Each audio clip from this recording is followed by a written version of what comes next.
ਅਮਰਦਾਸ ਪਦਵੰਦ ਰਾਮਦਾਸ ਅਰਜਨ ਗੁਰੂ ਵਰ ਸ੍ਰੀ ਹਰਿਗੋਬਿੰਦ ਹਰੀ ਰਾਏ ਹਰਿ ਕ੍ਰਿਸ਼ਨ ਗੁਰ ਤੇਗ ਬਹਾਦਰ ਚੰਦ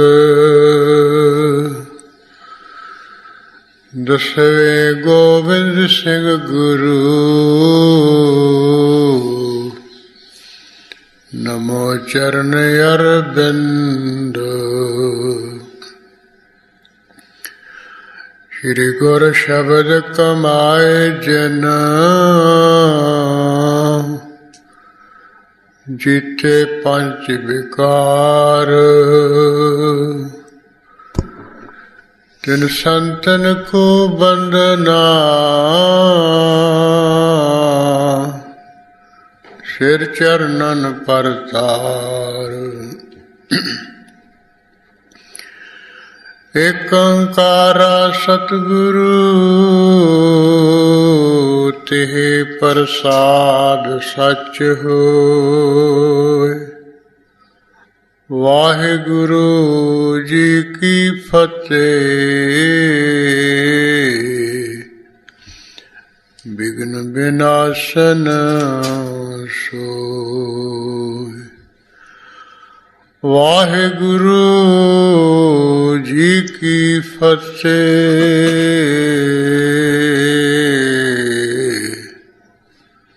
ਬਿਘਨ ਬਿਨਾਸਨ ਸੋਇ।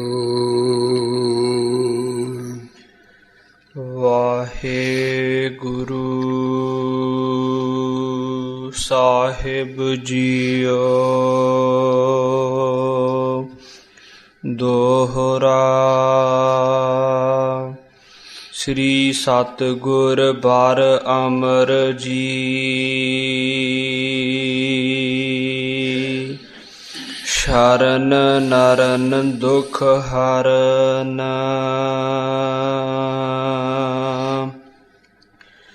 ਕਾਰਨ ਕਰਨ ਸੁਜਾਨ ਮਨ। ਨਮਸਕਾਰ ਤਿਨ ਚਰਨ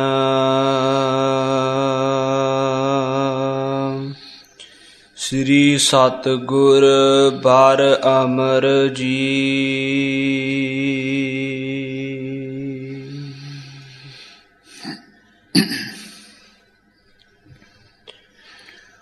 ਵਾਹਿਗੁਰੂ ਜੀ ਕਾ ਖਾਲਸਾ ਵਾਹਿਗੁਰੂ ਜੀ ਕੀ ਫਤਿਹ। ਪਰਮ ਸਤਿਕਾਰਯੋਗ ਗੁਰੂ ਖਾਲਸਾ ਸਾਧ ਸੰਗਤ ਜੀ, ਅੰਮ੍ਰਿਤ ਵੇਲੇ ਤੋਂ ਗੁਰੂ ਮਹਾਰਾਜ ਦੀ ਹਜ਼ੂਰੀ ਵਿਖੇ ਸੁੰਦਰ ਦੀਵਾਨ ਸਜ ਰਹੇ। ਗੁਰਬਾਣੀ ਸਰੂਪ ਸਤਿਗੁਰੂ ਜੀ ਦੀ ਪ੍ਰਕਾਸ਼ ਸੇਵਾ ਦੇ ਨਾਲ ਹੀ ਗੁਰਬਾਣੀ ਦਾ ਪਾਠ ਅਤੇ ਗੁਰਬਾਣੀ ਦਾ ਕੀਰਤਨ ਹੋ ਰਿਹਾ ਸੀ। ਆਪ ਸਿੱਖ ਸੰਗਤਾਂ ਸਰਵਣ ਕਰਕੇ ਲਾਹਾ ਹਾਸਲ ਕਰ ਰਹੇ ਸੀ। ਜਗਤ ਗੁਰੂ ਗੁਰੂ ਨਾਨਕ ਸਾਹਿਬ ਜੀ ਦਾ ਜੋ ਮਹਾਨ ਉੱਚਾ ਸੁੱਚਾ ਇਤਿਹਾਸ ਕਵੀ ਸੰਤੋਖ ਸਿੰਘ ਜੀ ਨੇ ਲਿਖਿਆ ਹੈ, ਜਿਸ ਗ੍ਰੰਥ ਦਾ ਨਾਮ ਆਪ ਜੀ ਨੇ ਸ਼੍ਰੀ ਗੁਰੂ ਨਾਨਕ ਪ੍ਰਕਾਸ਼ ਰੱਖਿਆ ਹੈ, ਉਹਦੀ ਆਪਾਂ ਪ੍ਰਾਰੰਭਤਾ ਕੀਤੀ ਹੈ। ਕਵੀ ਸੰਤੋਖ ਸਿੰਘ ਜੀ ਨੇ ਗੁਰੂ ਨਾਨਕ ਸਾਹਿਬ ਜੀ ਦੇ ਇਤਿਹਾਸ ਪ੍ਰਾਰੰਭ ਕਰਨ ਤੋਂ ਪਹਿਲਾਂ ਜੋ ਅਕਾਲ ਪੁਰਖ ਵਾਹਿਗੁਰੂ ਦੀ ਮਹਿਮਾ ਦੇ ਮੰਗਲ ਕੀਤੇ ਹੈ, ਅਥਵਾ ਆਪਣੇ ਕਿਹੜੇ ਇਸ਼ਟ ਹਨ, ਉਹਨਾਂ ਇਸ਼ਟਾਂ ਦਾ ਮਹਿਮਾ ਦਾ ਮੰਗਲ ਕੀਤਾ ਹੈ। ਫਿਰ ਇਸੇ ਤਰ੍ਹਾਂ ਗੁਰੂ ਨਾਨਕ ਸਾਹਿਬ ਜੀ ਕੈਸੇ ਹਨ, ਉਹਨਾਂ ਦੀ ਮਹਿਮਾ ਦਾ ਮੰਗਲ। ਦੂਸਰੇ ਪਾਤਸ਼ਾਹ ਸਤਿਗੁਰੂ ਅੰਗਦ ਸਾਹਿਬ ਜੀ, ਉਹ ਕੈਸੇ ਮਹਾਨ ਤੋਂ ਮਹਾਨ ਹੈ,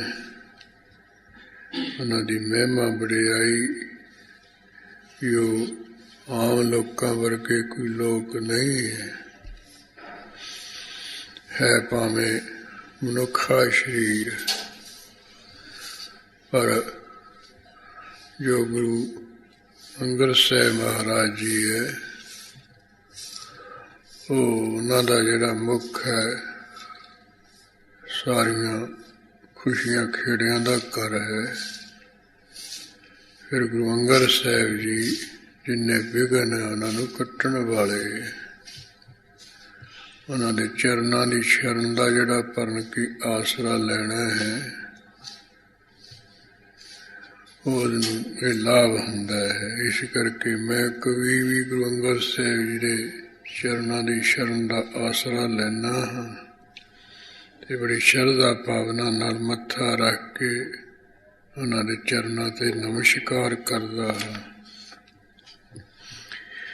ਫਿਰ ਇਸੇ ਤਰ੍ਹਾਂ ਗੁਰੂ ਮਹਾਰਾਜ ਦੇ ਚਰਨਾਂ ਨੂੰ ਕਮਲ ਫੁੱਲ ਦੀ ਤੁਲਤਾ ਦਿੱਤੀ, ਵੀ ਜਿਵੇਂ ਕਮਲ ਫੁੱਲ ਦੇ ਉੱਪਰ ਉਹ ਪੀਲੇ ਰੰਗ ਦੀ ਪਰਾਗ ਹੁੰਦੀ ਹੈ, ਜਿਹਨੂੰ ਧੂੜੀ ਕਹਿੰਦੇ। ਇੱਧਰ ਗੁਰੂ ਅੰਗਦ ਸਾਹਿਬ ਜੀ ਦੇ ਚਰਨਾਂ 'ਤੇ ਵੀ ਜੋ ਗੁਰਸਿੱਖ ਸੰਗਤਾਂ ਦੀਆਂ ਤਥਾ ਗੁਰੂ ਨਾਨਕ ਸਾਹਿਬ ਜੀ ਦੇ ਚਰਨਾਂ ਸੇਵਾ ਕਰਨ ਸਮੇਂ ਇੱਧਰ ਉੱਧਰ ਰਸਤੇ ਵਿੱਚ ਚੱਲਦੇ ਹੈ, ਜਿਹੜੀ ਕੋਈ ਚਰਨਾਂ 'ਤੇ ਧੂੜੀ ਪਈ ਹੈ, ਇਹ ਮਾਨੋ ਜਿਵੇਂ ਕਮਲ 'ਤੇ ਪਰਾਗ ਹੁੰਦੀ ਹੈ, ਮਹਾਰਾਜ ਦੇ ਚਰਨਾਂ 'ਤੇ ਧੂੜੀ ਪਈ ਸਜਦੀ ਹੈ।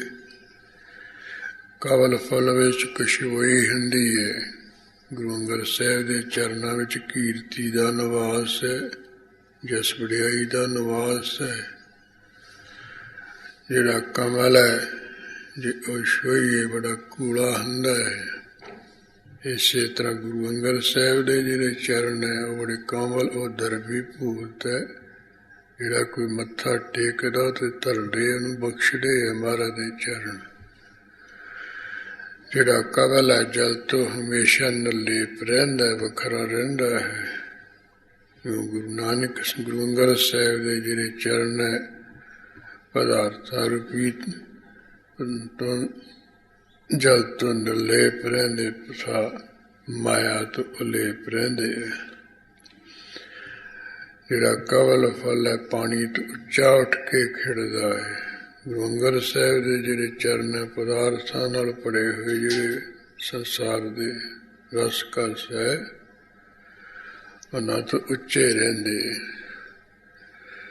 ਤੇ ਉੱਚੇ ਕਰਦੇ। ਇਸੇ ਤਰ੍ਹਾਂ ਇਹ ਤਾਂ ਕਮਲ ਫੁੱਲ ਤੇ ਗੁਰੂ ਅੰਗਦ ਸਾਹਿਬ ਦੇ ਚਰਨਾਂ ਵਿੱਚ ਸਮਾਨਤਾ ਹੋ ਗਈ, ਬਰਾਬਰੀ ਹੋ ਗਈ। ਵੀ ਵਿਸ਼ੇਸ਼ਤਾ ਕੀ ਹੈ? ਵੀ ਗੁਰੂ ਅੰਗਦ ਸਾਹਿਬ ਦੇ ਚਰਨ ਜਿਹੜੇ ਆ, ਉਹ ਮੁਕਤੀ ਦਿੰਦੇ ਹੈ। ਜਿਹੜਾ ਚਰਨਾਂ 'ਤੇ ਆ ਕੇ ਕੋਈ ਮੱਥਾ ਟੇਕਦਾ, ਉਹ ਚਰਨਾਂ ਦੀ ਛਲ ਲੈਂਦਾ, ਉਹਨੂੰ ਮੁਕਤੀ ਬਖਸ਼ ਦਿੰਦੇ ਗੁਰੂ ਅੰਗਦ ਸਾਹਿਬ ਜੀ ਦੇ ਚਰਨ।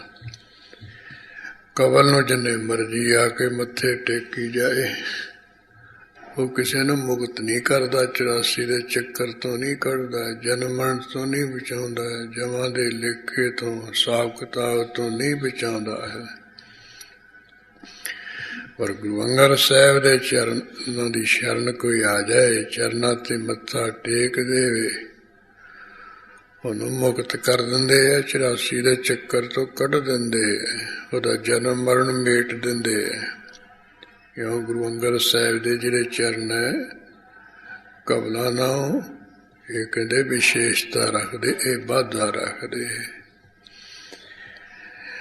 ਇਉਂ ਇਹ ਗੁਰੂ ਅੰਗਦ ਸਾਹਿਬ ਜੀ ਦੇ ਚਰਨਾਂ ਦੀ ਮਹਿਮਾ ਦਾ ਮੰਗਲ ਕਵੀ ਸੰਤੋਖ ਸਿੰਘ ਜੀ ਨੇ ਜਿਵੇਂ ਕੀਤਾ, ਉਹ ਕੱਲ੍ਹ ਦੇ ਦੀਵਾਨ ਵਿੱਚ ਆਪਾਂ ਅਖੀਰ 'ਤੇ ਪੜ੍ਹ ਕੇ ਫਿਰ ਸਮਾਪਤੀ ਕਰ ਲਈ ਸੀ। ਅੱਜ ਹੁਣ ਜਿਵੇਂ ਤੀਸਰੇ ਪਾਤਸ਼ਾਹ ਧੰਨ ਗੁਰੂ ਅਮਰਦਾਸ ਭੱਲੇ ਅਮਰਦਾਸ ਗੁਣ ਤੇਰੇ, ਤੇਰੀ ਉਪਮਾ ਤੋਏ ਬਣਿਆ ਵੈ। ਜਿਵੇਂ ਭੱਟਾਂ ਨੇ ਕਿਹਾ ਭੱਲੇ ਵੰਸ ਦੀ ਭਾਈ ਭੱਲ ਜੀ ਨੇ ਕਿ ਤੁਹਾਡੇ ਜਿਹੜੇ ਗੁਣ ਹੈ ਉਹ ਬੇਅੰਤ ਬੇਅੰਤ ਹੈ, ਉਹਨਾਂ ਨੂੰ ਕੋਈ ਗਿਣ ਕੇ ਨਹੀਂ ਦੱਸਦਾ। ਕਨ ਹਰ ਬੂੰਦ ਬਸਰੋ ਮਾਵਲ ਕੁਸਮ ਬਸੰਤ ਗਨੰਤ ਨ ਆਵੈ। ਇਸੇ ਤਰ੍ਹਾਂ ਜਿਹੜੀਆਂ ਬੱਦਲ ਦੀਆਂ ਬੂੰਦਾਂ ਹੈ, ਜਦੋਂ ਬਾਰਿਸ਼ ਕਰਦਾ ਬੱਦਲ ਕਿੰਨੀਆਂ ਬੂੰਦਾਂ ਡਿੱਗਦੀਆਂ ਧਰਤੀ ਤੇ, ਉਹਨਾਂ ਨੂੰ ਕੋਈ ਗਿਣ ਕੇ ਦੱਸ ਸਕਦਾ? ਕੋਈ ਨਹੀਂ ਗਿਣ ਸਕਦਾ, ਬੇਅੰਤ ਹੁੰਦੀਆਂ।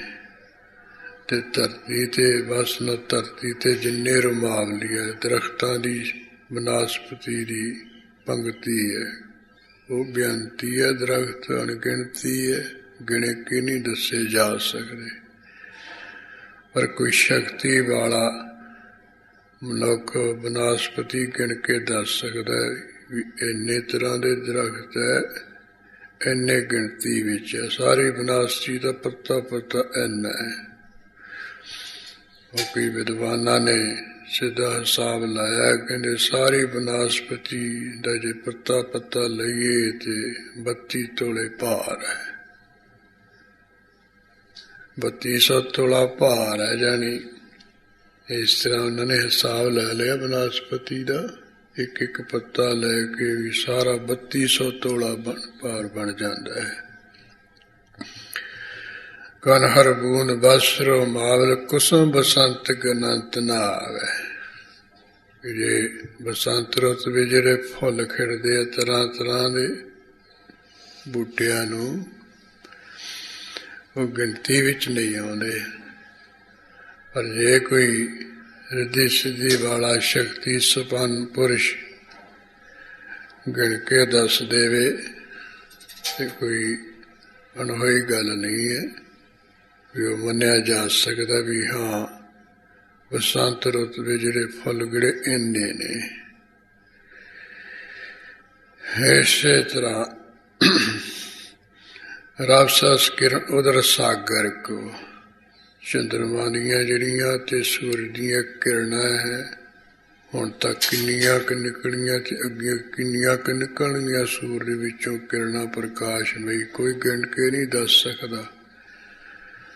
ਪਰ ਸ਼ਕਤੀ ਸੰਪੰਨ ਮਨੁੱਖ ਕਹਿ ਸਕਦਾ ਵੀ ਹੁਣ ਤੱਕ ਇੰਨੀਆਂ ਕਿਰਨਾਂ ਨਿਕਲੀਆਂ, ਇੰਨੀਆਂ ਅੱਗੇ ਨੂੰ ਇਹਨਾਂ ਵਿੱਚੋਂ ਨਿਕਲਣਗੀਆਂ, ਸੱਚ ਮੰਨਿਆ ਜਾ ਸਕਦਾ। ਇਸੇ ਤਰ੍ਹਾਂ ਜਿਹੜਾ ਸਮੁੰਦਰ ਦਾ ਉਦਰ ਹੈ, ਪੇਟ ਹੈ, ਸਮੁੰਦਰ ਦੀ ਡੂੰਘਾਈ ਹੈ, ਕਿੰਨਾ ਕੁ ਡੂੰਘਾ ਹੈ ਕੋਈ ਨਹੀਂ ਦੱਸ ਸਕਦਾ। ਪਰ ਕੋਈ ਸ਼ਕਤੀ ਸੰਪੰਨ ਮਨੁੱਖ ਕਹਿ ਦੇ ਵੀ ਇੰਨਾ ਡੂੰਘਾ ਇੰਨਾ ਚੌੜਾ ਹੈ ਤੇ ਸੱਚ ਮੰਨਿਆ ਜਾ ਸਕਦਾ ਹੈ। ਗੰਗ ਤਰੰਗ ਅੰਤ ਕੋ ਪਾਵੈ, ਜਿਹੜੀਆਂ ਗੰਗਾ ਦੇ ਵਿੱਚੋਂ ਆ ਹਵਾ ਦੇ ਵੇਗ ਕਰਕੇ ਛੱਲਾਂ ਉੱਠਦੀਆਂ, ਲਹਿਰਾਂ ਉੱਠਦੀਆਂ, ਉਹਨਾਂ ਦਾ ਅੰਤ ਕੋਈ ਪਾ ਸਕਦਾ, ਗਿਣ ਕੇ ਦੱਸ ਸਕਦਾ ਨਹੀਂ। ਪਰ ਕੋਈ ਸਿੱਧੇ ਵਾਲਾ ਪੁਰਸ਼, ਸ਼ਕਤੀ ਵਾਲਾ ਪੁਰਸ਼ ਕਹਿ ਦੇਗਾ ਵੀ ਜਦੋਂ ਤੋਂ ਗੰਗਾ ਹੋਂਦ ਵਿੱਚ ਆਈ ਹੈ ਹੁਣ ਤੱਕ ਉਹਨਾਂ ਵਿੱਚੋਂ ਇੰਨੀਆਂ ਪਾਣੀ ਵਿੱਚੋਂ ਛੱਲਾਂ ਉੱਠੀਆਂ, ਆਉਣ ਵਾਲੇ ਸਮੇਂ ਵਿੱਚ ਹਵਾ ਦੇ ਵੇਗ ਨਾਲ ਉਹ ਗੰਗਾ ਵਿੱਚੋਂ ਇੰਨੀਆਂ ਪਾਣੀਆਂ ਦੀਆਂ ਛੱਲਾਂ ਲਹਿਰਾਂ ਉੱਠਣਗੀਆਂ, ਗਿਣ ਕੇ ਦੱਸ ਸਕਦਾ ਤੇ ਮੰਨਿਆ ਜਾ ਸਕਦਾ ਵੀ ਹਾਂ ਠੀਕ ਹੈ। ਇਸ ਤਰ੍ਹਾਂ ਭੱਲੇ ਅਮਰਦਾਸ ਗੁਣ ਤੇਰੇ, ਤੇਰੀ ਉਪਮਾ ਤੋਏ ਬਣਿਆ ਹੈ। ਇਹ ਭੱਲਿਆਂ ਦੀ ਅੰਸ ਵੰਸ ਵਿੱਚ ਪੈਦਾ ਹੋਣ ਵਾਲੇ ਗੁਰੂ ਅਮਰਦਾਸ ਸਾਹਿਬ ਮਹਾਰਾਜ ਜੀ, ਤੇਰੀ ਉਪਮਾ ਨੂੰ ਕੋਈ ਕਹਿਣ ਲੱਗੇ ਕਿੰਨੀ ਕੁ, ਕਿੱਥੋਂ ਕੁ ਤੱਕ ਹੈ, ਕੋਈ ਹਿਸਾਬ ਕਿਤਾਬ ਨਹੀਂ ਲਾ ਸਕਦਾ ਹੈ। ਤੁਹਾਡੀ ਉਪਮਾ ਤਾਂ ਤੁਹਾਨੂੰ ਹੀ ਬਣਾਉਣੀ ਹੈ। ਜਿਹੋ ਜਿਹੇ ਤੁਸੀਂ ਆਪ ਹੋ ਮਹਾਰਾਜ, ਉਹੋ ਜਿਹੀ ਤੁਹਾਡੀ ਮਹਾਨ ਉਪਮਾ ਹੈ। ਉਹਦਾ ਹਿਸਾਬ ਕਿਤਾਬ ਨਹੀਂ ਲਾ ਸਕਦਾ ਹੈ। ਕਿਉਂਕਿ ਆਪ ਜੀ ਨੂੰ 12 ਸਾਲ ਕਰਦਿਆਂ ਹੁਣ ਸੇਵਾ ਕਰਦਿਆਂ 12 ਸਿਰੋਂ ਪੋ ਮਿਲੇ, 12 ਪਰ ਮਿਲੇ।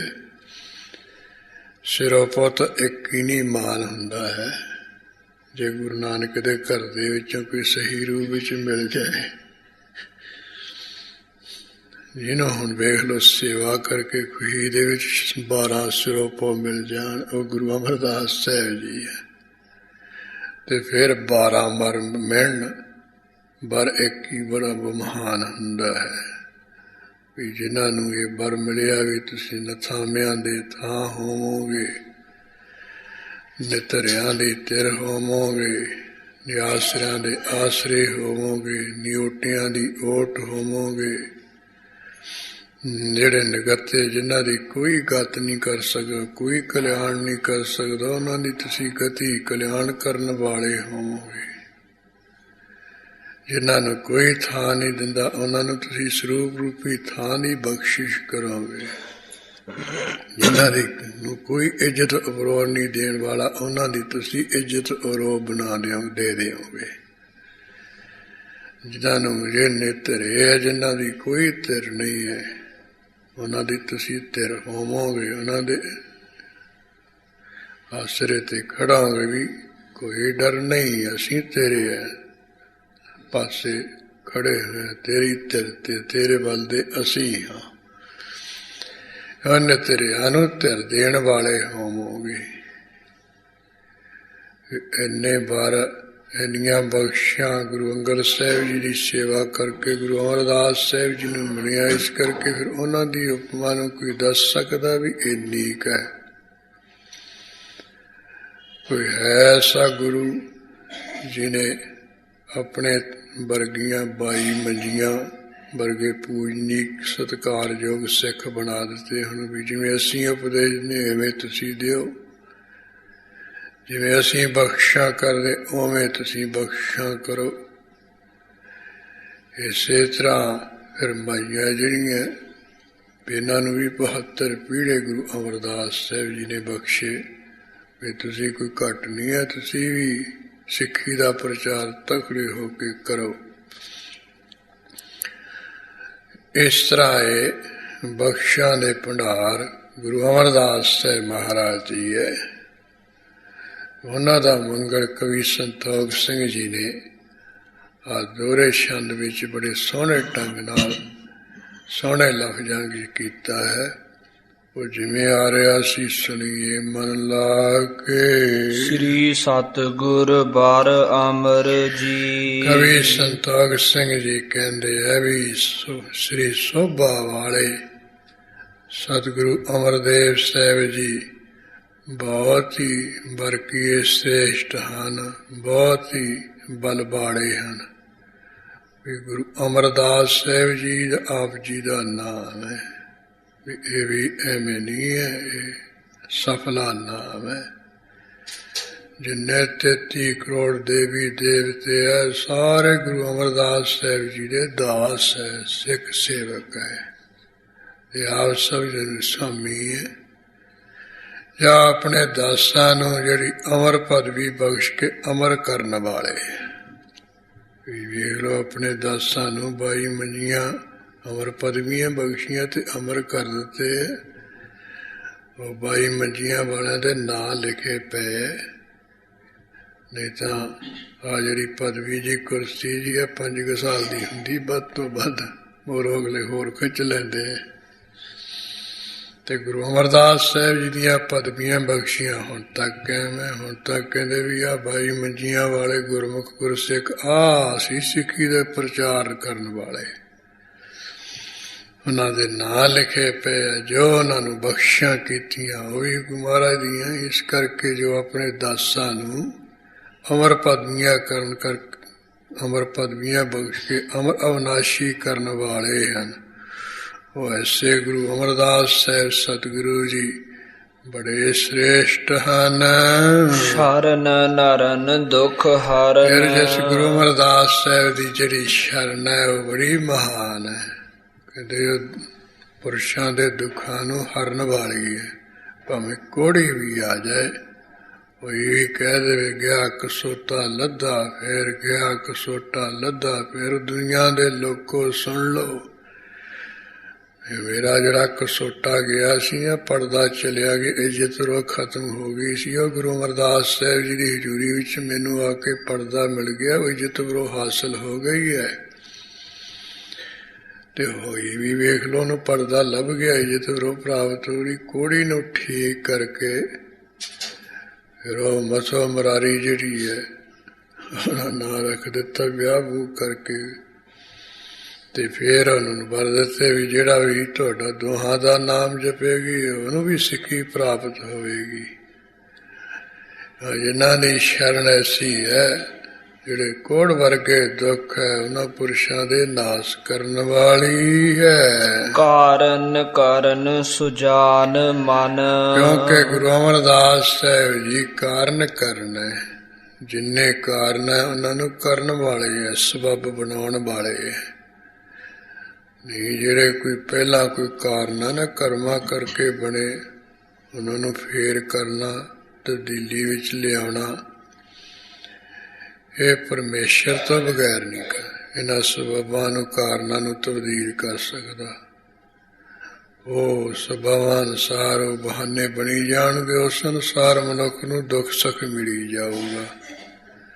ਪਰ ਗੁਰੂ ਅਮਰਦਾਸ ਸਾਹਿਬ ਜੀ ਕਾਰਨ ਕਰਨ, ਜਿੰਨੇ ਸਬੱਬ ਬਣੇ ਹੈ ਉਹਨਾਂ ਨੂੰ ਵੀ ਬਣਾਉਣ ਵਾਲੇ ਹੈ। ਜਿਉਂ ਜਿਹੜਾ ਚਾਹੁਣ ਉਹੀ ਸਬੱਬ ਬਣਾ ਲੈਂਦੇ। ਹੁਣ ਜਿਹੜਾ ਕੋੜੀ ਸੀ, ਕੁਸ਼ਟੀ ਸੀ, ਉਹ ਕਰਮ ਕਰਕੇ ਤਾਂ ਹੁਣ ਇਹੀ ਕਾਰਨ ਬਣਿਆ ਵੀ ਇਹਨੂੰ ਕੋੜ ਹੋਊਗਾ। ਪਰ ਮਹਾਰਾਜ ਦੀ ਸ਼ਰਨ ਆ ਗਿਆ, ਉਹ ਫਿਰ ਆਪ ਜੀ ਨੇ ਜਿਹੜਾ ਨਹੀਂ ਕਾਰਨ ਬਣਨ ਵਾਲਾ ਸਬੱਬ ਬਣਨਾ ਉਹ ਬਣਾ ਲਿਆ।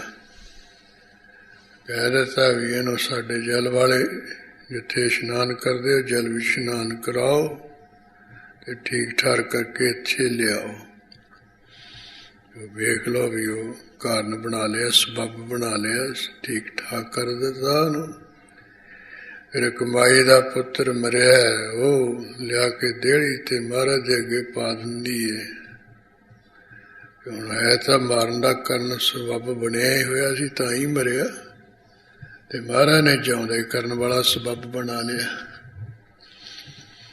ਤੇ ਕਹਿ ਦਿੱਤਾ ਵੀ ਉਹ ਮਾਈ ਨੂੰ ਕਹੋ ਵੀ ਅੰਮ੍ਰਿਤ ਵੇੜਾ, ਹੁਣ ਤੂੰ ਰੱਬ ਰੱਬ ਕਰ, ਵਾਹਿਗੁਰੂ ਵਾਹਿਗੁਰੂ ਕਰ। ਤੇ ਜਿਸ ਪੁੱਤਰ ਨੂੰ ਤੇ ਰੋ ਪਿੱਟ ਰਹੀਆਂ ਉਹ ਤੇਰਾ ਅਸੀਂ ਜਿਉਂਦਾ ਕਰ ਦੇਵਾਂਗੇ। ਇਉਂ ਜਿਹੜੇ ਸਬੱਬ ਹੈ ਨਾ, ਜਿਹੜੇ ਨਹੀਂ ਬਣਨ ਵਾਲੇ, ਉਹਨਾਂ ਨੂੰ ਮਹਾਰਾਜ ਗੁਰੂ ਅਮਰਦਾਸ ਸਾਹਿਬ ਜੀ ਬਣਾਉਣ ਵਾਲੇ, ਉਹ ਕਾਰਨ ਕਰਨੇ। ਅੰਮ੍ਰਿਤ ਵੇਲੇ ਫਿਰ ਨਿਤਨੇਮ ਤੋਂ ਬਾਅਦ ਆਪ ਉੱਠ ਕੇ ਗਏ ਜਿੱਥੇ ਉਹ ਦੇਹਲੀ ਤੇ ਪਾਇਆ ਹੈ, ਆਪਣਾ ਚਰਨਾਂ ਦਾ ਅੰਗੂਠਾ ਛੋਹਿਆ ਤੇ ਉਹਨੂੰ ਜਿਉਂਦਾ ਕਰ ਦਿੱਤਾ ਹੈ। ਨਾਲ ਵਚਨ ਇਹ ਵੀ ਕਰ ਦਿੱਤਾ ਵੀ ਜਿੰਨਾ ਚਿਰ ਸਾਡਾ ਸੰਸਾਰ ਦੇ ਵਿੱਚ ਸਰੀਰ ਹੈ, ਉਨਾ ਚਿਰ ਤੱਕ ਮਾਂ ਪਿਓ ਦੇ ਅੱਗੇ ਕਿਸੇ ਦਾ ਪੁੱਤਰ ਹੀ ਨਾ ਮਰੇ। ਹੋਰ ਤਾਂ ਹੋਰ ਕੀ ਆ, ਗੋਇੰਦਵਾਲ ਦੇ ਵਿੱਚ ਵੀ ਆ ਕੇ ਕੋਈ ਜਮਰਾਜ ਜਿਹੜਾ ਆਵੇ ਨਾ, ਇੱਥੇ ਦਾ ਕੋਈ ਨਾ ਮਰੇ ਜਿੰਨਾ ਚਿਰ ਸਾਡਾ ਸਰੀਰ ਹੈ। ਸੁੱਤ ਕੇ ਉਹਨੂੰ ਕਿ ਸੁਰਭਾਨ ਡਰਿਓ। ਗੁਰੂ ਅਮਰਦਾਸ ਸਾਹਿਬ ਜੀ ਦਾ ਨਾਂ ਸੁਣ ਕੇ ਜਿਹੜਾ ਸੂਰਜ ਦਾ ਪੁੱਤਰ ਕਹਿੰਦੇ ਧਰਮਰਾਜ ਡਰ ਗਿਆ। ਜਿੰਨਾ ਚਿਰ ਗੁਰੂ ਅਮਰਦਾਸ ਸਾਹਿਬ ਜੀ ਦਾ ਸਰੀਰ ਹੈ, ਉਹਨਾਂ ਚਿਰ ਜਿਹੜਾ ਧਰਮਰਾਜ ਦਾ ਦੂਤ ਹੈ ਗੋਇੰਦਵਾਲ ਸਾਹਿਬ ਨਹੀਂ ਕਿਸੇ ਨੂੰ ਮਾਰਨ ਆਇਆ ਹੈ। ਨਾ ਮਹਾਨ ਸਬੱਬ ਐਡਾ ਵੱਡਾ ਕਾਰਨ ਕੋਈ ਬਣਾ ਸਕਦਾ ਵੀ ਤੂੰ ਨਹੀਂ ਕਿਸੇ ਨੂੰ ਆ ਕੇ ਮਾਰਨਾ ਹੈ। ਬੁੱਢਾ ਠੇਰਾ ਕੋਈ ਵੀ ਹੈ, ਭਾਵੇਂ ਉਹ ਜਿੰਨਾ ਚਿਰ ਮਹਾਰਾਜ ਸੰਸਾਰ ਤੇ ਰਹੇ ਉਹਨਾਂ ਚਿਰ ਕੋਈ ਨਹੀਂ ਮਰਿਆ, ਉਹ ਜਿਉਂਦੇ ਰਹੇ। ਇਉਂ ਗੁਰੂ ਅਮਰਦਾਸ ਸਾਹਿਬ ਜੀ ਕਹਿੰਦੇ ਕਾਰਨ ਕਰਨਾ, ਜਿਹੜੇ ਨਹੀਂ ਸਬੱਬ ਬਣਨ ਵਾਲੇ ਉਹਨਾਂ ਨੂੰ ਬਣਾ ਲੈਣ ਵਾਲੇ। ਫਿਰ ਸੁਝਾਨ ਹੈ ਐਨ ਚੰਗੀ ਤਰ੍ਹਾਂ ਜਾਣੀ ਜਾਣ ਹੈ, ਜਾਣੀ ਪੂਰਾ ਪੂਰਾ ਆਪ ਜੀ ਨੂੰ ਗਿਆਨ ਹੈ, ਸਭ ਕੁਛ ਪਤਾ ਹੈ। ਸਾਡੇ ਮਨ ਵਿੱਚ ਤਾਂ ਸਾਨੂੰ ਤਾਂ ਆਪਣੇ ਆਪ ਦਾ ਨਹੀਂ ਪਤਾ ਹੈ ਵੀ ਅਸੀਂ ਮਿੰਟ ਨੂੰ ਕੀ ਕਰਨਾ ਹੈ, ਤੇ ਸਾਡੇ ਨੂੰ ਮਨ ਨੂੰ ਇਹ ਵੀ ਨਹੀਂ ਪਤਾ ਵੀ ਇਸ ਮਿੰਟ ਨੂੰ ਸਾਡੇ ਨਾਲ ਕੀ ਹੋ ਜਾਣਾ ਹੈ। ਹੁਣ ਇੱਥੇ ਬੈਠੇ ਤੇ ਘਰੇ ਜਾ ਕੇ ਪਤਾ ਨਹੀਂ ਸਵਾਸ ਆਉਣ ਕਿ ਨਾ ਹੀ ਆਉਣ, ਜਾਂਦੇ ਡਿੱਗ ਪਈਏ ਜਾਂ ਰਾਗ ਹੀ ਡਿੱਗ ਪਈਏ, ਕੋਈ ਨਹੀਂ ਅਸੀਂ ਜਾਣਦੇ। ਪਰ ਗੁਰੂ ਅਮਰਦਾਸ ਸਾਹਿਬ ਜੀ ਐਸੇ ਮਹਾਨ ਹੈ, ਕਹਿੰਦੇ ਮਨ ਵਿੱਚ ਕਹਿੰਦੇ ਸਭ ਕੁਝ ਚੰਗੀ ਤਰ੍ਹਾਂ ਜਾਣਨ ਵਾਲੇ, ਸਭ ਕੁਝ ਸਮਝਣ ਵਾਲੇ, ਸਭ ਦੇ ਮਨਾਂ ਦਾ ਪਤਾ ਹੈ, ਜੋ ਜਾਣੀ ਜਾਣ ਮਨ ਵਾਲੇ ਹੈ। ਆ ਮਨ ਕਰਕੇ ਅੰਤਰਜਾਮੀ ਹੈ, ਪੂਰਨ ਗਿਆਨਵਾਨ ਹਨ। ਨਮਸਕਾਰ ਤਿੰਨ ਚਰਨ। ਕਵੀ ਸੰਤੋਖ ਸਿੰਘ ਕਹਿੰਦੇ ਐਸੇ ਗੁਰੂ ਅਮਰਦਾਸ ਸਾਹਿਬ ਜੀ ਦੇ ਚਰਨਾਂ ਤੇ ਮੇਰੀ ਨਮਸਕਾਰ ਹੈ, ਮੈਂ ਮੱਥਾ ਟੇਕ ਰਿਹਾ ਹਾਂ। ਕਬਿਤ ਰਜਨੀ ਅਵਿਦਿਆ ਸਾਰ। ਹੁਣ ਗੁਰੂ ਅਮਰਦਾਸ ਸਾਹਿਬ ਜੀ ਦੇ ਦਰਸ਼ਨ ਦੀਦਾਰ ਜਿਹੜੀ ਉਹਨਾਂ ਦੀ ਮਹਾਨਤਾ ਦੱਸਦੇ, ਉਹ ਸੂਰਜ ਦੀ ਤੁਲਤਾ ਦੇ ਕੇ ਸੂਰਜ ਜਿਵੇਂ ਜਦੋਂ ਚੜ੍ਹਦਾ ਦਰਸ਼ਨ ਦਿੰਦਾ ਹੈ ਤੇ ਰਾਤ ਨੂੰ ਨਾਸ ਕਰਦਾ, ਰਾਤ ਖਤਮ ਹੋ ਜਾਂਦੀ ਹੈ। ਇਵੇਂ ਕਹਿੰਦੇ ਜਦੋਂ ਗੁਰੂ ਅਮਰਦਾਸ ਸਾਹਿਬ ਜੀ ਚੁਬਾਰਾ ਸਾਹਿਬ ਤੋਂ ਬਾਹਰ ਆਉਂਦੇ ਨਾ ਸੰਗਤਾਂ ਵਿੱਚ, ਦੀਵਾਨ ਵਿੱਚ, ਸਮਝ ਲਓ ਜਿਵੇਂ ਸੂਰਜ ਚੜ੍ਹਦਾ ਇਧਰੋਂ ਚੜ੍ਹਦੀ ਤਰਫ ਤੋਂ, ਮਹਾਰਾਜ ਜਦੋਂ ਆ ਕੇ ਚੜ੍ਹਦੇ ਜਾਨੀ ਸੰਗਤਾਂ ਵਿੱਚ ਆ ਕੇ ਬੈਠ ਕੇ ਦਰਸ਼ਨ ਦਿੰਦੇ ਹੈ। ਜਿਵੇਂ ਸੂਰਜ ਕਹਿੰਦੇ ਚੜ੍ਹ ਕੇ ਦਰਸ਼ਨ ਦੇ ਕੇ ਅਵਿਦਿਆ ਰਾਤ ਨੂੰ ਨਾਸ ਕਰਦਾ ਹੈ, ਗੁਰੂ ਅਮਰਦਾਸ ਸਾਹਿਬ ਦੇ ਜਿਹੜੇ ਦਰਸ਼ਨਦਾਰ ਹੈ ਇਹ ਵਿਦਿਆ ਰੂਪੀ ਰਾਤ ਨੂੰ ਨਾਸ ਕਰਦੇ ਹਨ। ਭ੍ਰਮ ਸੋ ਤਿਮਰ ਹਰ। ਜਿਵੇਂ ਜਿਹੜਾ ਸੂਰਜ ਜਦੋਂ ਚੜ੍ਹਦਾ ਦਰਸ਼ਨ ਦਿੰਦਾ ਹੈ ਤੇ ਜਿਹੜਾ ਹਨੇਰਾ ਉਸ ਨੂੰ ਨਾਸ ਕਰ ਦਿੰਦਾ ਹੈ, ਹਨੇਰਾ ਨਹੀਂ ਰਹਿੰਦਾ ਸੂਰਜ ਚੜ੍ਹਨ ਨਾਲ। ਉਹ ਜਦੋਂ ਗੁਰੂ ਅਮਰਦਾਸ ਸਾਹਿਬ ਜੀ ਚੁਬਾਰਾ ਸਾਹਿਬ ਤੋਂ ਆ ਕੇ ਸੰਗਤਾਂ ਵਿੱਚ ਦੀਵਾਨ ਵਿੱਚ ਬੈਠ ਜਾਂਦੇ ਹੈ, ਸੋਹਣੀ ਚੌਂਕੀ ਸੋਹਣੀ ਗੁਰਤਾ ਗੱਦੀ ਦੇ ਤਖਤ ਤੇ ਦਰਸ਼ਨ ਦਿੰਦੇ ਹੈ। ਉਹਨਾਂ ਦੇ ਦਰਸ਼ਨ ਕਰਕੇ ਜਿਹੜਾ ਭਰਮ ਰੂਪੀ ਹਨੇਰਾ ਹੈ ਉਹ ਨਾਸ ਹੋ ਜਾਂਦਾ। ਮਹਾਰਾਜ ਭਰਮ ਰੂਪੀ ਹਨੇਰੇ ਨੂੰ ਨਾਸ ਕਰਦੇ, ਭਰਮ ਚੁੱਕਦੇ ਹਨ ਸਭ ਦੇ। ਕੋਕ ਸੇ ਕਿੰਕਰ ਬਾਰ। ਜਿਵੇਂ ਜਦੋਂ ਸੂਰਜ ਚੜ੍ਹਦਾ ਹੈ, ਸੂਰਜ ਦੇ ਦਰਸ਼ਨ ਕਰਕੇ ਜਿਹੜੇ ਚੱਕਵੇ ਚੱਕਵੀ ਹੈ ਖੁਸ਼ ਹੋ ਜਾਂਦੇ ਹੈ, ਕਿਉਂਕਿ ਉਹਨਾਂ ਦਾ ਆਪੋ ਵਿੱਚ ਹੀ ਇੱਕ ਦੂਸਰੇ ਦਾ ਮੇਲ ਹੋ ਜਾਂਦਾ ਹੈ। ਇਸ ਕਰਕੇ ਮਹਾਰਾਜ ਦੇ ਕਹਿੰਦੇ ਦਰਸ਼ਨ ਕਰਕੇ ਜਿਹੜੇ ਕਿੰਕਰ ਕੀ ਦਾਸ ਸੇਵਕ ਹੈ, ਉਹਨਾਂ ਦਾ ਵਾਹਿਗੁਰੂ ਨਾਲ ਮੇਲ ਹੋ ਜਾਂਦਾ ਹੈ, ਉਹ ਖੁਸ਼ ਹੋ ਜਾਂਦੇ ਹਨ। ਕੀਨੋ ਬ੍ਰਹੋਸ਼ੀਨ ਹੈ। ਜਿਵੇਂ ਸੂਰਜ ਦੇ ਦਰਸ਼ਨ ਹੋਣ ਨਾਲ, ਸੂਰਜ ਚੜ੍ਹਨ ਨਾਲ ਉਹ ਚੱਕਵੇ ਦਾ ਕਹਿੰਦੇ ਵਿਛੋੜਾ ਨਾਸ ਹੋ ਜਾਂਦਾ, ਚੱਕਵੀ ਨਾਲ ਮਿਲ ਪੈਂਦਾ ਹੈ। ਇਸ ਤਰ੍ਹਾਂ ਕਹਿੰਦੇ ਗੁਰੂ ਮਹਾਰਾਜ ਦੇ ਦਰਸ਼ਨ ਵੀ ਜਿਹੜੇ ਕੋਈ ਦਾਸਾ ਰੂਪੀ ਚੱਕਵੇ ਉਹਨਾਂ ਦਾ ਵਿਛੋੜਾ ਨਾਸ ਕਰਦੇ, ਵਾਹਿਗੁਰੂ ਦੇ ਦਰਸ਼ਨ ਕਰਾਉਂਦੇ ਹਨ। ਮਾਲ ਉੱਡ ਕਲ ਮਲ। ਜਿਵੇਂ ਜਦੋਂ ਸੂਰਜ ਚੜ੍ਹਦਾ ਹੈ, ਸੂਰਜ ਦੇ ਦਰਸ਼ਨ ਇੱਧਰ ਉੱਧਰ ਹੁੰਦੇ ਹੈ, ਤਾਰਿਆਂ ਦੀ ਜਿੰਨੀ ਪੰਗਤੀ ਹੈ, ਇੰਨਾ ਤਾਰਿਆਂ ਦਾ ਝੁੰਡ ਹੈ, ਉਹਨੂੰ ਦੁਹਰਾ ਦਿੰਦਾ, ਲੁਕਾ ਛਿਪਾ ਦਿੰਦਾ ਹੈ। ਆਕਾਸ਼ ਵਿੱਚ ਕੋਈ ਤਾਰਾ ਨਹੀਂ ਦਿਸਦਾ ਜਦੋਂ ਸੂਰਜ ਚੜ੍ਹ ਜਾਏ। ਸੂਰਜ ਦਾ ਦਰਸ਼ਨ ਐਸਾ ਮਹਾਨ ਹੈ, ਜਿਵੇਂ ਸੂਰਜ ਦੇ ਚੜ੍ਹਨੇ ਕਰਕੇ, ਦਰਸ਼ਨ ਦੇਣ ਕਰਕੇ ਤਾਰਿਆਂ ਦਾ ਝੁੰਡ ਉੱਡ ਜਾਂਦਾ ਹੈ, ਲੁਕ ਜਾਂਦਾ ਹੈ, ਛਿਪ ਜਾਂਦਾ ਹੈ। ਕਿਉਂ ਗੁਰੂ ਅਮਰਦਾਸ ਸਾਹਿਬ ਜਦੋਂ ਆ ਕੇ ਦੀਵਾਨ ਵਿੱਚ ਦਰਸ਼ਨ ਦਿੰਦੇ ਹੈ, ਉਹ ਜਿਹੜੇ ਪਾਪਾਂ ਰੂਪੀ ਜਿਹੜਾ ਕੋਈ ਦਲ ਕੀ ਹੈ ਝੁੰਡ ਹੈ, ਉਹਨੂੰ ਕਹਿੰਦੇ ਕੰਦਲ ਕੀ ਝਿੜਕ ਕੇ ਆਪ ਜੀ ਕਹਿੰਦੇ ਦੁਰਾਏ ਕੇ ਲੁਕਾ ਛਿਪਾ ਦਿੰਦੇ ਹਨ। ਤਾਰਾ ਰੂਪੀ ਜਿਹੜਾ ਤਾਰਿਆਂ ਦਾ ਜਿਵੇਂ ਝੁੰਡ ਹੈ, ਸੂਰਜ ਦਾ ਦਰਸ਼ਨ ਲੁਕਾ ਛਿਪਾ ਦਿੰਦਾ ਹੈ। ਮਹਾਰਾਜ ਦੇ ਦਰਸ਼ਨ ਪਾਪਾਂ ਰੂਪੀ ਜਿਹੜਾ ਝੁੰਡ ਹੈ ਉਹਨੂੰ ਕੰਦਲ ਕੀ ਝਿੜਕ ਕੇ ਲੁਕਾ ਛਿਪਾ ਦਿੰਦੇ ਹਨ। ਪਲ ਪਲ ਗਿਆਨ ਸੋ ਪ੍ਰਕਾਸ਼ ਭਾਵ ਕੀਨ ਹੈ। ਇਸੇ ਤਰ੍ਹਾਂ ਜਿਵੇਂ ਜਦੋਂ ਸੂਰਜ ਚੜ੍ਹਦਾ ਨਾ ਆਕਾਸ਼ ਵਿੱਚ ਦਰਸ਼ਨ ਦਿੰਦਾ ਹੈ, ਪਲ ਪਲ ਤੇ ਸਮੇਂ ਵਿੱਚ ਕਹਿੰਦੇ ਉਹ ਸੰਸਾਰ ਦੇ ਵਿੱਚ ਬੜਾ ਪ੍ਰਕਾਸ਼ ਕਰੀ ਜਾਂਦਾ, ਵੱਧ ਤੋਂ ਵੱਧ ਉਹਦਾ ਚਾਨਣ ਹੁੰਦਾ, ਜਿਉਂ ਜਿਉਂ ਚੜ੍ਹਦਾ ਤਾਂ ਨੂੰ ਤਿਉਂ ਤੋਂ ਜ਼ਿਆਦਾ ਪ੍ਰਕਾਸ਼ ਕਰਦਾ। ਇਵੇਂ ਜਿਵੇਂ ਜਿਵੇਂ ਗੁਰੂ ਅਮਰਦਾਸ ਸਾਹਿਬ ਜੀ ਉਹ ਆ ਕੇ ਉਦੇ ਹੁੰਦੇ ਆ, ਰੋਜ਼ ਦੀ ਰੋਜ਼ ਦਰਸ਼ਨ ਦਿੰਦੇ ਆ। ਉਵੇਂ ਕਹਿੰਦੇ ਪਲ ਪਲ ਸਮੇਂ ਵਿੱਚ ਕਹਿੰਦੇ ਬਹੁਤਾ ਤੋਂ ਬਹੁਤਾ ਗਿਆਨ ਦਾ ਪ੍ਰਕਾਸ਼ ਹੁੰਦਾ, ਗਿਆਨ ਦੀ ਬਖਸ਼ਿਸ਼ ਕਰਦੇ, ਗਿਆਨ ਦਾ ਵਾਧਾ ਕਰਦੇ ਹਨ। ਬੇਮੁਖ ਕਮੁਦ ਦੁਖ। ਹਾਂ, ਦੂਜੇ ਪਾਸੇ ਵੀ ਜਦੋਂ ਸੂਰਜ ਚੜ੍ਹ ਜਾਏ, ਸੂਰਜ ਨੂੰ ਦੇਖ ਕੇ ਕਵੀਆਂ ਨੂੰ ਦੁੱਖ ਹੋ ਜਾਂਦਾ। ਇੱਕ ਕਵਲ ਫਲ ਦੀ ਕਿਸਮ ਹੈ, ਤੇ ਉਹ ਜਦੋਂ ਸੂਰਜ ਚੜ੍ਹੇ ਉਦੋਂ ਬੰਦ ਹੋ ਜਾਂਦੀਆਂ, ਮੁਰਝਾ ਜਾਂਦੀਆਂ। ਕਵਲ ਫੁੱਲ ਤਾਂ ਖਿੜ ਜਾਂਦੇ ਆ ਨਾ, ਉਹਨਾਂ ਦੀ ਕਿਸਮ ਦੇ ਇੱਕ ਚਿੱਟੇ ਰੰਗ ਦੇ ਫੁੱਲ ਹੈ ਕਵਲ, ਉਹਨਾਂ ਨੂੰ ਕਵੀਆਂ ਜਾਂ ਕਮੀਆਂ ਕਹਿੰਦੇ ਨੇ। ਉਹ ਜਦੋਂ ਸੂਰਜ ਚੜ੍ਹੇਗਾ ਮੁਰਝਾ ਜਾਣਗੀਆਂ, ਬੰਦ ਹੋ ਜਾਣਗੀਆਂ।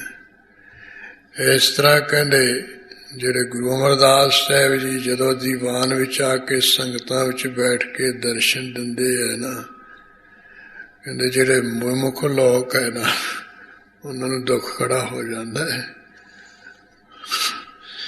ਇਸ ਕਰਕੇ ਬੇਮੁਖਾਂ ਨੂੰ ਦੁੱਖ ਹੁੰਦਾ, ਜਿਵੇਂ ਸੂਰਜ ਦੇ ਚੜ੍ਹਨ ਕਰਕੇ ਕਵੀਆਂ ਨੂੰ ਦੁੱਖ ਹੁੰਦਾ, ਬੰਦ ਹੋ ਜਾਂਦੇ, ਮੁਰਝਾ ਜਾਂਦੀਆਂ। ਕਿਉਂ ਗੁਰੂ ਘਰ ਤੋਂ ਜਿਹੜੇ ਬੇਮੁਖ ਲੋਕ ਆ ਮੁਰਝਾ ਜਾਂਦੇ ਆ। ਵੀ ਗੁਰੂ ਅਮਰਦਾਸ ਸਾਹਿਬ ਜੀ ਆ ਗਏ, ਹੁਣ ਸਾਡਾ ਬੇਮੁਖਤਾ ਦਾ ਪ੍ਰਚਾਰ ਨਹੀਂ ਚੱਲਣਾ ਹੈ। ਅਸੀਂ ਜਿਹੜਾ ਕਹਿੰਦੇ ਕੋਈ ਰੱਬ ਰੂਪ ਨਹੀਂ, ਕੋਈ ਧਰਮਰਾਜ ਨਹੀਂ ਹੈ, ਕੋਈ ਇੱਥੇ ਹੈ ਨਹੀਂ ਨਰਕ ਸੁਰਗ।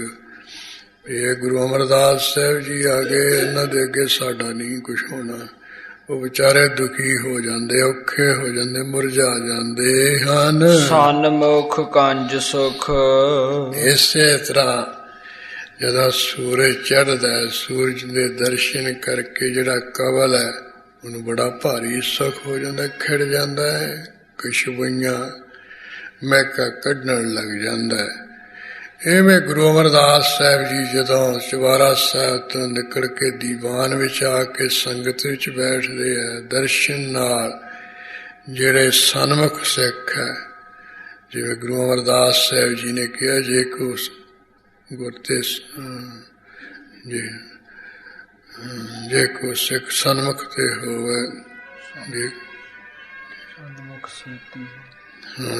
ਜੇ ਕੋ ਗੁਰੂ ਸੇਤੀ ਸਨਮੁਖ ਹੋਵੇ ਤਾਂ ਸਨਮੁਖ ਸਿੱਖ ਕੋਈ ਜਿਉ ਰਹੇ ਗੁਰ ਨਾਲੇ। ਇਸ ਤਰ੍ਹਾਂ ਦੇ ਲਫ਼ਜ਼ ਹੋਵੇ, ਜੇ ਕੋਈ ਗੁਰੂ ਕੇ ਸਨਮੁਖ ਸਿੱਖ ਹੋਵੇ, ਉਹ ਜੀ ਕਰਕੇ ਹਿਰਦੇ ਕਰਕੇ ਮਹਾਰਾਜ ਦੇ ਨਾਲ ਰਹਿੰਦਾ ਹੈ, ਹਮੇਸ਼ਾ ਨਾਲ ਰਹਿੰਦਾ ਹੈ। ਇਸੇ ਤਰ੍ਹਾਂ ਆਪ ਛੱਡ ਸਦਾ ਰਹਿ ਪਰਣੈ, ਗੁਰਬਿਨ ਅਵਰ ਨ ਜਾਣੈ ਕਹੇ। ਕਹੇ ਨਾਨਕ ਸੁਣੋ ਸੰਤੋ, ਸੋ ਸਿੱਖ ਸਨਮੁਖ ਹੋਏ। ਇਹ ਸੰਚਿਤ ਵਾਲੇ ਗੁਰਮੁਖੋ ਸੁਣੋ, ਜਿਹੜਾ ਇਹੋ ਜਿਹਾ ਹੁੰਦਾ ਉਹ ਸਨਮੁਖ ਸਿੱਖ ਹੁੰਦਾ ਹੈ। ਇਸ ਤਰ੍ਹਾਂ ਜਿਹੜੇ ਗੁਰੂ ਮਹਾਰਾਜ ਦੇ ਹਮੇਸ਼ਾ ਸਾਹਮਣੇ ਰਹਿਣ ਵਾਲੇ ਹੈ, ਯਾਨੀ ਮਹਾਰਾਜ ਦੀ ਆਗਿਆ ਤੋਂ ਕਿਤੇ ਵੀ ਆਸੇ ਪਾਸੇ ਨਹੀਂ ਹੋਣ ਵਾਲੇ, ਹਜ਼ੂਰੀ ਵਿੱਚ ਰਹਿਣ ਵਾਲੇ, ਅੰਗ ਸੰਗ ਰਹਿਣ ਵਾਲੇ। ਐਸੇ ਜਿਹੜੇ ਸਨਮੁਖ ਸੁੱਖ ਹੈ, ਉਹਨਾਂ ਨੂੰ ਗੁਰੂ ਅਮਰਦਾਸ ਸਾਹਿਬ ਦੇ ਦਰਸ਼ਨ ਕਰਕੇ ਬੜਾ ਸੁੱਖ ਹੁੰਦਾ ਹੈ। ਕਤ ਸੋ ਭਗਤ ਨਿਤ ਜਾਨੀਏ ਅਧੀਨ ਹੈ। ਜਦੋਂ ਤੋਂ ਸੂਰਜ ਕਹਿੰਦੇ ਚੜ੍ਹਨਾ ਸ਼ੁਰੂ ਹੋਇਆ, ਉਹਦੀ ਕੋਈ ਨੀਅਤ ਮਰਜ਼ਾਦਾ ਹੈ, ਬੱਧੀ ਹੋਈ ਚਾਲ ਹੈ, ਉਸੇ ਅਨੁਸਾਰ ਬੱਧੀ ਅਨੁਸਾਰ ਚਾਲ ਵਿੱਚ ਚੱਲਦਾ। ਉਹ ਨੀਅਤ ਅਨੁਸਾਰ ਚੱਲਦਾ, ਨਿਯਮਤ ਚਾਲ ਵਿੱਚ ਚੱਲਦਾ ਹੈ। ਇਸੇ ਤਰ੍ਹਾਂ ਗੁਰੂ ਅਮਰਦਾਸ ਸਾਹਿਬ ਜੀ ਜਿਹੜੀ ਕੋਈ ਪਹਿਲਾਂ ਤੋਂ ਬੱਧੀ ਹੋਈ ਹੈ ਚਾਲ ਮਰਜ਼ਾਦਾ, ਜਿਹੜੇ ਚਰਨ ਸ਼ਰਨ ਆਉਣ ਉਹਨਾਂ ਨੂੰ ਜੋ ਸ਼ਰਨ ਆਵੇ ਤਿਸ ਕੰਠ ਲਾਵੇ, ਬਿਰਦ ਸੁਆਮੀ ਸੰਦਾ। ਵੀ ਪਰਮੇਸ਼ਰ ਰੂਪ ਹੋਣ ਕਰਕੇ ਜਿਹੜੇ ਸ਼ਰਨ ਆਉਂਦੇ ਉਹਨਾਂ ਨੂੰ ਗਲ ਲਾਉਂਦੇ ਆ, ਉਹਨਾਂ ਦੇ ਦੁੱਖ ਕਲੇਸ਼ ਨਾਸ਼ ਕਰਦੇ ਆ। ਆਪ ਜੀ ਦਾ ਜਿਹੜੀ ਕੋਈ ਮਰਜ਼ਾਦਾ ਅਨੁਸਾਰ ਸਾਰ ਚੱਲਦੇ ਆ, ਆਪ ਸਭ ਨਾਲ ਪ੍ਰੇਮ ਪਿਆਰ ਕਰਦੇ ਹਨ, ਸਭਨਾਂ ਨੂੰ ਸੁਖਾਂ ਦੀ ਬਖਸ਼ਿਸ਼ ਕਰਦੇ ਹਨ। ਅਮਰ ਦਰਸ ਭਾਨ ਲਛਣ ਸਮਾਨ ਸਭ। ਇਸੇ ਨਿਤ ਜਾਨੀਏ ਅਧੀਨ ਹੈ। ਜਿਵੇਂ ਉਹ ਆਪਣੀ ਜਿਹੜੀ ਬੱਧੀ ਹੋਈ ਚਾਲ ਹੈ ਉਸ ਦੇ ਅਧੀਨ ਹੈ, ਉਹਦੇ ਅਨੁਸਾਰ ਸੂਰਜ ਚੱਲਦਾ ਹੈ। ਕਿਉਂ ਗੁਰੂ ਮਹਾਰਾਜ ਵੀ ਜਿਹੜੇ ਧਰੋਂ ਬੱਧੀ ਹੋਈ ਹੈ ਨਿਜਮ ਚਾਲ ਮਰਜ਼ਾਦਾ ਉਸ ਅਨੁਸਾਰ ਹੀ ਚੱਲਦੇ ਹਨ। ਉਸ ਵਿੱਚ ਰਹਿ ਕੇ ਗੁਰਸਿੱਖਾਂ ਦਾ ਭਲਾ ਕਰਦੇ, ਜਗਿਆਸੂ ਨੂੰ ਮੁਕਤੀ ਦਿੰਦੇ। ਅਮਰ ਦਰਸ ਭਾਨ ਲਛਣ ਸਮਾਨ ਸਾ। ਕਵੀ ਸੰਤੋਖ ਸਿੰਘ ਜੀ ਕਹਿੰਦੇ, ਉਹ ਸਰੋਤਾ ਜਨੋ ਕਰੋਤ ਕਥਾ ਸੁਣਨ ਵਾਲਿਓ, ਸਤਿਗੁਰੂ ਅਮਰਦਾਸ ਸਾਹਿਬ ਦਾ ਜਿਹੜਾ ਦਰਸ਼ਨ ਦੀਦਾਰ ਹੈ, ਕਹਿੰਦੇ ਇਧਰ ਕਹਿੰਦੇ ਸੂਰਜ ਦਾ ਦਰਸ਼ਨ ਹੈ, ਉਹਦੇ ਜਿਹੜੇ ਲੱਛਣ ਹੈ ਚਿੰਨ ਹੈ ਸਮਾਨ ਹੈ, ਸਾਰੇ ਇੱਕ ਬਰਾਬਰ ਇੱਕੋ ਜਿਹੇ ਹੈ। ਭਾਵ ਉਹ ਰਾਤ ਨੂੰ ਨਾਸ਼ ਕਰਦੇ, ਵਿਦਿਆ ਨੂੰ ਨਾਸ਼ ਕਰਦੇ, ਹਨੇਰਾ ਨਾਸ਼ ਕਰਦੇ ਹੈ, ਮਹਾਰਾਜ ਭਰਮ ਨਾਸ਼ ਕਰਦੇ ਹੈ। ਉਧਰ ਚੱਕਵਿਆਂ ਨੂੰ ਵਿਛੋੜਾ ਦੂਰ ਹੁੰਦਾ ਹੈ, ਇਧਰ ਦਾਸਾਂ ਦਾ ਪਰਮੇਸ਼ਰ ਨਾਲ ਵਿਛੋੜਾ ਪਿਆ ਉਹਨੂੰ ਨਾਸ਼ ਕਰਦੇ ਹੈ। ਜਿਵੇਂ ਤਾਰਿਆਂ ਦੀ ਪੰਗਤੀ ਨੂੰ ਸੂਰਜ ਛੁਪਾ ਦਿੰਦਾ ਹੈ, ਪਾਪਾ ਰੂਪੀ ਦਾ ਜਿਹੜਾ ਦਲ ਹੈ ਝੁੰਡਾਂ ਨੂੰ ਮਹਾਰਾਜ ਝਿੜਕੇ ਛੁਟਾ ਦਿੰਦੇ ਹੈ। ਜਿਵੇਂ ਜਿਉਂ ਜਿਉਂ ਚੜ੍ਹਦਾ ਸੂਰਜ ਉਵੇਂ ਪ੍ਰਕਾਸ਼ ਕਰਦੇ ਹੋ, ਜਿਉਂ ਜਿਉਂ ਮਹਾਰਾਜ ਦਰਸ਼ਨ ਦੇ ਤਿਵੇਂ ਤਿਵੇਂ ਗਿਆਨ ਦਾ ਪ੍ਰਕਾਸ਼ ਕਰਦੇ। ਕਵੀਆਂ ਨੂੰ ਦੁੱਖ ਹੁੰਦਾ, ਬੇਮੁਖਾਂ ਨੂੰ ਦੁੱਖ ਹੁੰਦਾ, ਕਵਲਾਂ ਨੂੰ ਸੁੱਖ, ਐਵੇਂ ਸਨਮੁਖ ਸਿੱਖਾਂ ਨੂੰ ਸੁੱਖ। ਜਿਵੇਂ ਹਮੇਸ਼ਾ ਸੂਰਜ ਆਪਣੀ ਬੱਧੀ ਹੋਈ ਚਾਲ ਵਿੱਚ ਚੱਲਦਾ, ਉਹ ਗੁਰੂ ਮਹਾਰਾਜ ਆਪਣੀ ਬੱਧੀ ਹੋਈ ਜਿਹੜੀ ਗੁਰੂ ਘਰ ਦੀ ਮਰਜ਼ਾਦਾ ਉਹਦੇ ਵਿੱਚ ਚੱਲਦੇ ਹੈ, ਭਗਤਾਂ ਦੇ ਅਧੀਨ ਹੋ ਕੇ ਚੱਲਦੇ ਹੈ। ਇਹ ਸਾਰੇ ਜਿਹੜੇ ਲੱਛਣ ਹੈ ਚਿੰਨ ਹੈ ਇੱਕ ਸਮਾਨ ਹੈ। ਉਹ ਕਵਲ ਵਰਗ ਕਵਲ ਦੇ ਵਿੱਚ ਤੇ ਗੁਰੂ ਅਮਰਦਾਸ ਸਾਹਿਬ ਦੇ ਦਰਸ਼ਨ ਵਿੱਚ ਏਕ ਗੁਣ ਆਦਿਕ ਪੈ ਤਪਤ ਬਹੀ। ਪਰ ਫਿਰ ਵੀ ਗੁਰੂ ਅਮਰਦਾਸ ਸਾਹਿਬ ਦੇ ਦਰਸ਼ਨਾਂ ਦੇ ਵਿੱਚ ਇੱਕ ਗੁਣ ਕਹਿੰਦੇ ਬਹੁਤ ਵੱਡਾ ਹੈ। ਉਹ ਵੱਡਾ ਗੁਣ ਕੀ ਹੈ? ਕਹਿੰਦੇ ਮਹਾਰਾਜ ਦਾ ਜਿਹੜਾ ਦਰਸ਼ਨ ਹੈ ਤਪਤ ਤੋਂ ਰਹਿਤ ਹੈ। ਮਹਾਰਾਜ ਦਾ ਦਰਸ਼ਨ ਕਿਸੇ ਨੂੰ ਦੁੱਖ ਨਹੀਂ ਦਿੰਦਾ ਹੈ। ਸੂਰਜ ਦਾ ਜਿਹੜਾ ਦਰਸ਼ਨ ਹੈ ਉਹ ਤੱਤਾ ਹੈ ਨਾ, ਗਰਮ ਹੈ ਸੂਰਜ। ਇਸ ਕਰਕੇ ਮਹਾਰਾਜ ਦੇ ਦਰਸ਼ਨ ਤਪ ਤੋਂ ਰਹਿਤ ਹੈ। ਸੂਰਜ ਦਾ ਜਦੋਂ ਚੜ੍ਹਦਾ ਤਪਸ਼ ਸ਼ੁਰੂ ਹੋ ਜਾਂਦੀ ਹੈ। ਦੋਹਰਾ ਰਾਮਦਾਸ ਸੁਖ ਰਾਸ ਪ੍ਰਭ। ਇਸ ਤਰ੍ਹਾਂ ਹੈ ਗੁਰੂ ਅਮਰਦਾਸ ਸਾਹਿਬ ਜੀ ਦੀ ਮਹਿਮਾ ਦਾ ਮੰਗਲ ਕਰਕੇ ਅੱਗੇ ਚੌਥੇ ਪਾਤਸ਼ਾਹ ਸੋਢੀ ਸੁਲਤਾਨ ਸਤਿਗੁਰੂ ਰਾਮਦਾਸ ਸਾਹਿਬ ਜੀ ਦੀ ਦਾ ਮਹਿਮਾ ਦਾ ਮੰਗਲ ਕਰ ਰਿਹਾ ਕਵੀ ਰਾਮਦਾਸ। ਹੈ ਤਾਂ ਭਾਵੇਂ ਰਾਮ ਰੂਪ, ਰਾਮ ਰਮੰਤੀ ਰਮਾਏ ਰਾਮਾ, ਵੀ ਜਿਹੜਾ ਸਾਰੇ ਰਾਮ ਰਿਵਾ ਹੋਵੇ ਉਸ ਕੋ ਕਹੀਏ ਹੈ ਰਾਮ। ਉਹ ਪਰਮੇਸ਼ਰ ਹੀ ਹੈ। ਵੀ ਹੈ ਤਾਂ ਭਾਵੇਂ ਆਪ ਵਿਆਪਕ ਸਰੂਪ ਪਰਮੇਸ਼ਰ ਸਰੂਪ, ਪਰ ਫਿਰ ਵੀ ਆਪਣੇ ਆਪ ਨੂੰ ਸੰਸਾਰ ਦੇ ਵਿੱਚ ਦਾਸ ਕਹਾਉਣ ਵਾਲੇ ਹੈ। ਵੀ ਅਸੀਂ ਵਾਹਿਗੁਰੂ ਦੇ ਦਾਸ ਹਾਂ। ਹੈ ਆਪ ਪਰਮੇਸ਼ਰ, ਪਰ ਕਹਾਉਣ ਵਾਲੇ ਅਸੀਂ ਵਾਹਿਗੁਰੂ ਦੇ ਦਾਸ ਹਾਂ। ਰਾਮਦਾਸ ਇਸੇ ਤਰ੍ਹਾਂ ਦਾਸਾਂ ਨੂੰ, ਆਪਣੇ ਸਿੱਖ ਸੇਵਕਾਂ ਨੂੰ ਜਿਹੜਾ ਰਾਮ ਹੈ ਵਿਆਪਕ ਸਰੂਪ ਉਹਦੀ ਪ੍ਰਾਪਤੀ ਕਰਾਉਣ ਵਾਲੇ। ਐਸੇ ਗੁਰੂ ਰਾਮਦਾਸ ਸਾਹਿਬ ਜੀ ਮਾਲਕ ਸੁਖਾਂ ਦੇ ਰਾਜ ਹਨ, ਸੁਖਾਂ ਦੇ ਖਜ਼ਾਨਾ ਹਨ, ਸੁਖਾਂ ਦੀ ਪੂੰਜੀ ਹੈ। ਸੇਵਕ ਤਰਾਸ ਬਿਦਾਰ। ਜਿਹੜੇ ਉਹਨਾਂ ਦੇ ਸਿੱਖ ਸੇਵਕ ਹੈ, ਉਹਨਾਂ ਦੇ ਜਿਹੜੇ ਜਮਾਂ ਦੇ ਡਰ ਹੈ, ਆਹ ਦੁਨੀਆ ਦੇ ਡਰ ਪੈ ਉਹਨਾਂ ਨੂੰ ਨਾਸ਼ ਕਰ ਦੇਣ ਵਾਲੇ ਹਨ। ਪਗ ਪਰ ਮੁਰ ਪ੍ਰਣਾਮ ਹੈ। ਕਹਿੰਦੇ ਐਸੇ ਗੁਰੂ ਰਾਮਦਾਸ ਸਾਹਿਬ ਦੇ ਚਰਨਾਂ ਉੱਪਰ ਮੇਰੀ ਨਮਸਕਾਰ ਹੈ। ਪਰ ਨਾ ਸ਼ਰਨ ਵਿਚਾਰ। ਉਹਨਾਂ ਦੇ ਚਰਨਾਂ ਦੀ ਸ਼ਰਨ ਦਾ ਪਰਨਾ ਵਿਚਾਰ ਕੇ, ਆਸਰਾ ਵਿਚਾਰ ਕੇ ਚਰਨਾਂ ਤੇ ਨਮਸਕਾਰ ਕਰਦਾ। ਕਬਿਤ ਭੁਖ ਕਰ ਭਰੇ, ਭੁਖ ਕਰ ਜਿਉ। ਹੁਣ ਇਹ ਦੇਖ ਲਓ ਆਮ ਜਿਹੜੇ ਕੋਈ ਕਥਾ ਬਾਜਕ ਹੈ ਉਹ ਕਹਿੰਦੇ ਇੱਕ ਲਫ਼ਜ਼ ਦਾ ਇੱਕੋ ਅਰਥ ਹੁੰਦਾ ਹੈ, ਵੀ ਬਾਣੀ ਦਾ ਇੱਕ ਅਰਥ ਹੁੰਦਾ ਹੈ। ਇੱਥੇ ਆ ਕੇ ਉਹਨਾਂ ਨੂੰ ਪੁੱਛੇ ਵੀ ਆ ਪੁਖਕਰ ਲਫ਼ਜ਼ ਕਿੰਨੇ ਵਾਰੀ ਹੈ ਤੇ ਇਹਦੇ ਅਰਥ ਬਲਕੇ ਵੱਖਰੇ ਹੈ, ਤੇ ਉਹਨਾਂ ਤੋਂ ਹੁਣ ਕਥਾ ਕਰਾ ਲਓ ਵੀ ਐਂ ਕਰਨਗੇ। ਉੱਥੇ ਆ ਕੇ ਉਹਨਾਂ ਨੂੰ ਕੰਨੋਂ ਫੜ ਲਏ ਵੀ ਹੁਣ ਤਾਂ ਇੱਕ ਤੁਕ ਦਾ ਤਾਂ ਇੱਕੋ ਹੀ ਅਰਥ ਹੁੰਦਾ ਲਫ਼ਜ਼ ਦਾ, ਤੁਸੀਂ ਇੱਥੇ 5-7 ਕਿਵੇਂ ਕਰੀ ਜਾਂਦੇ।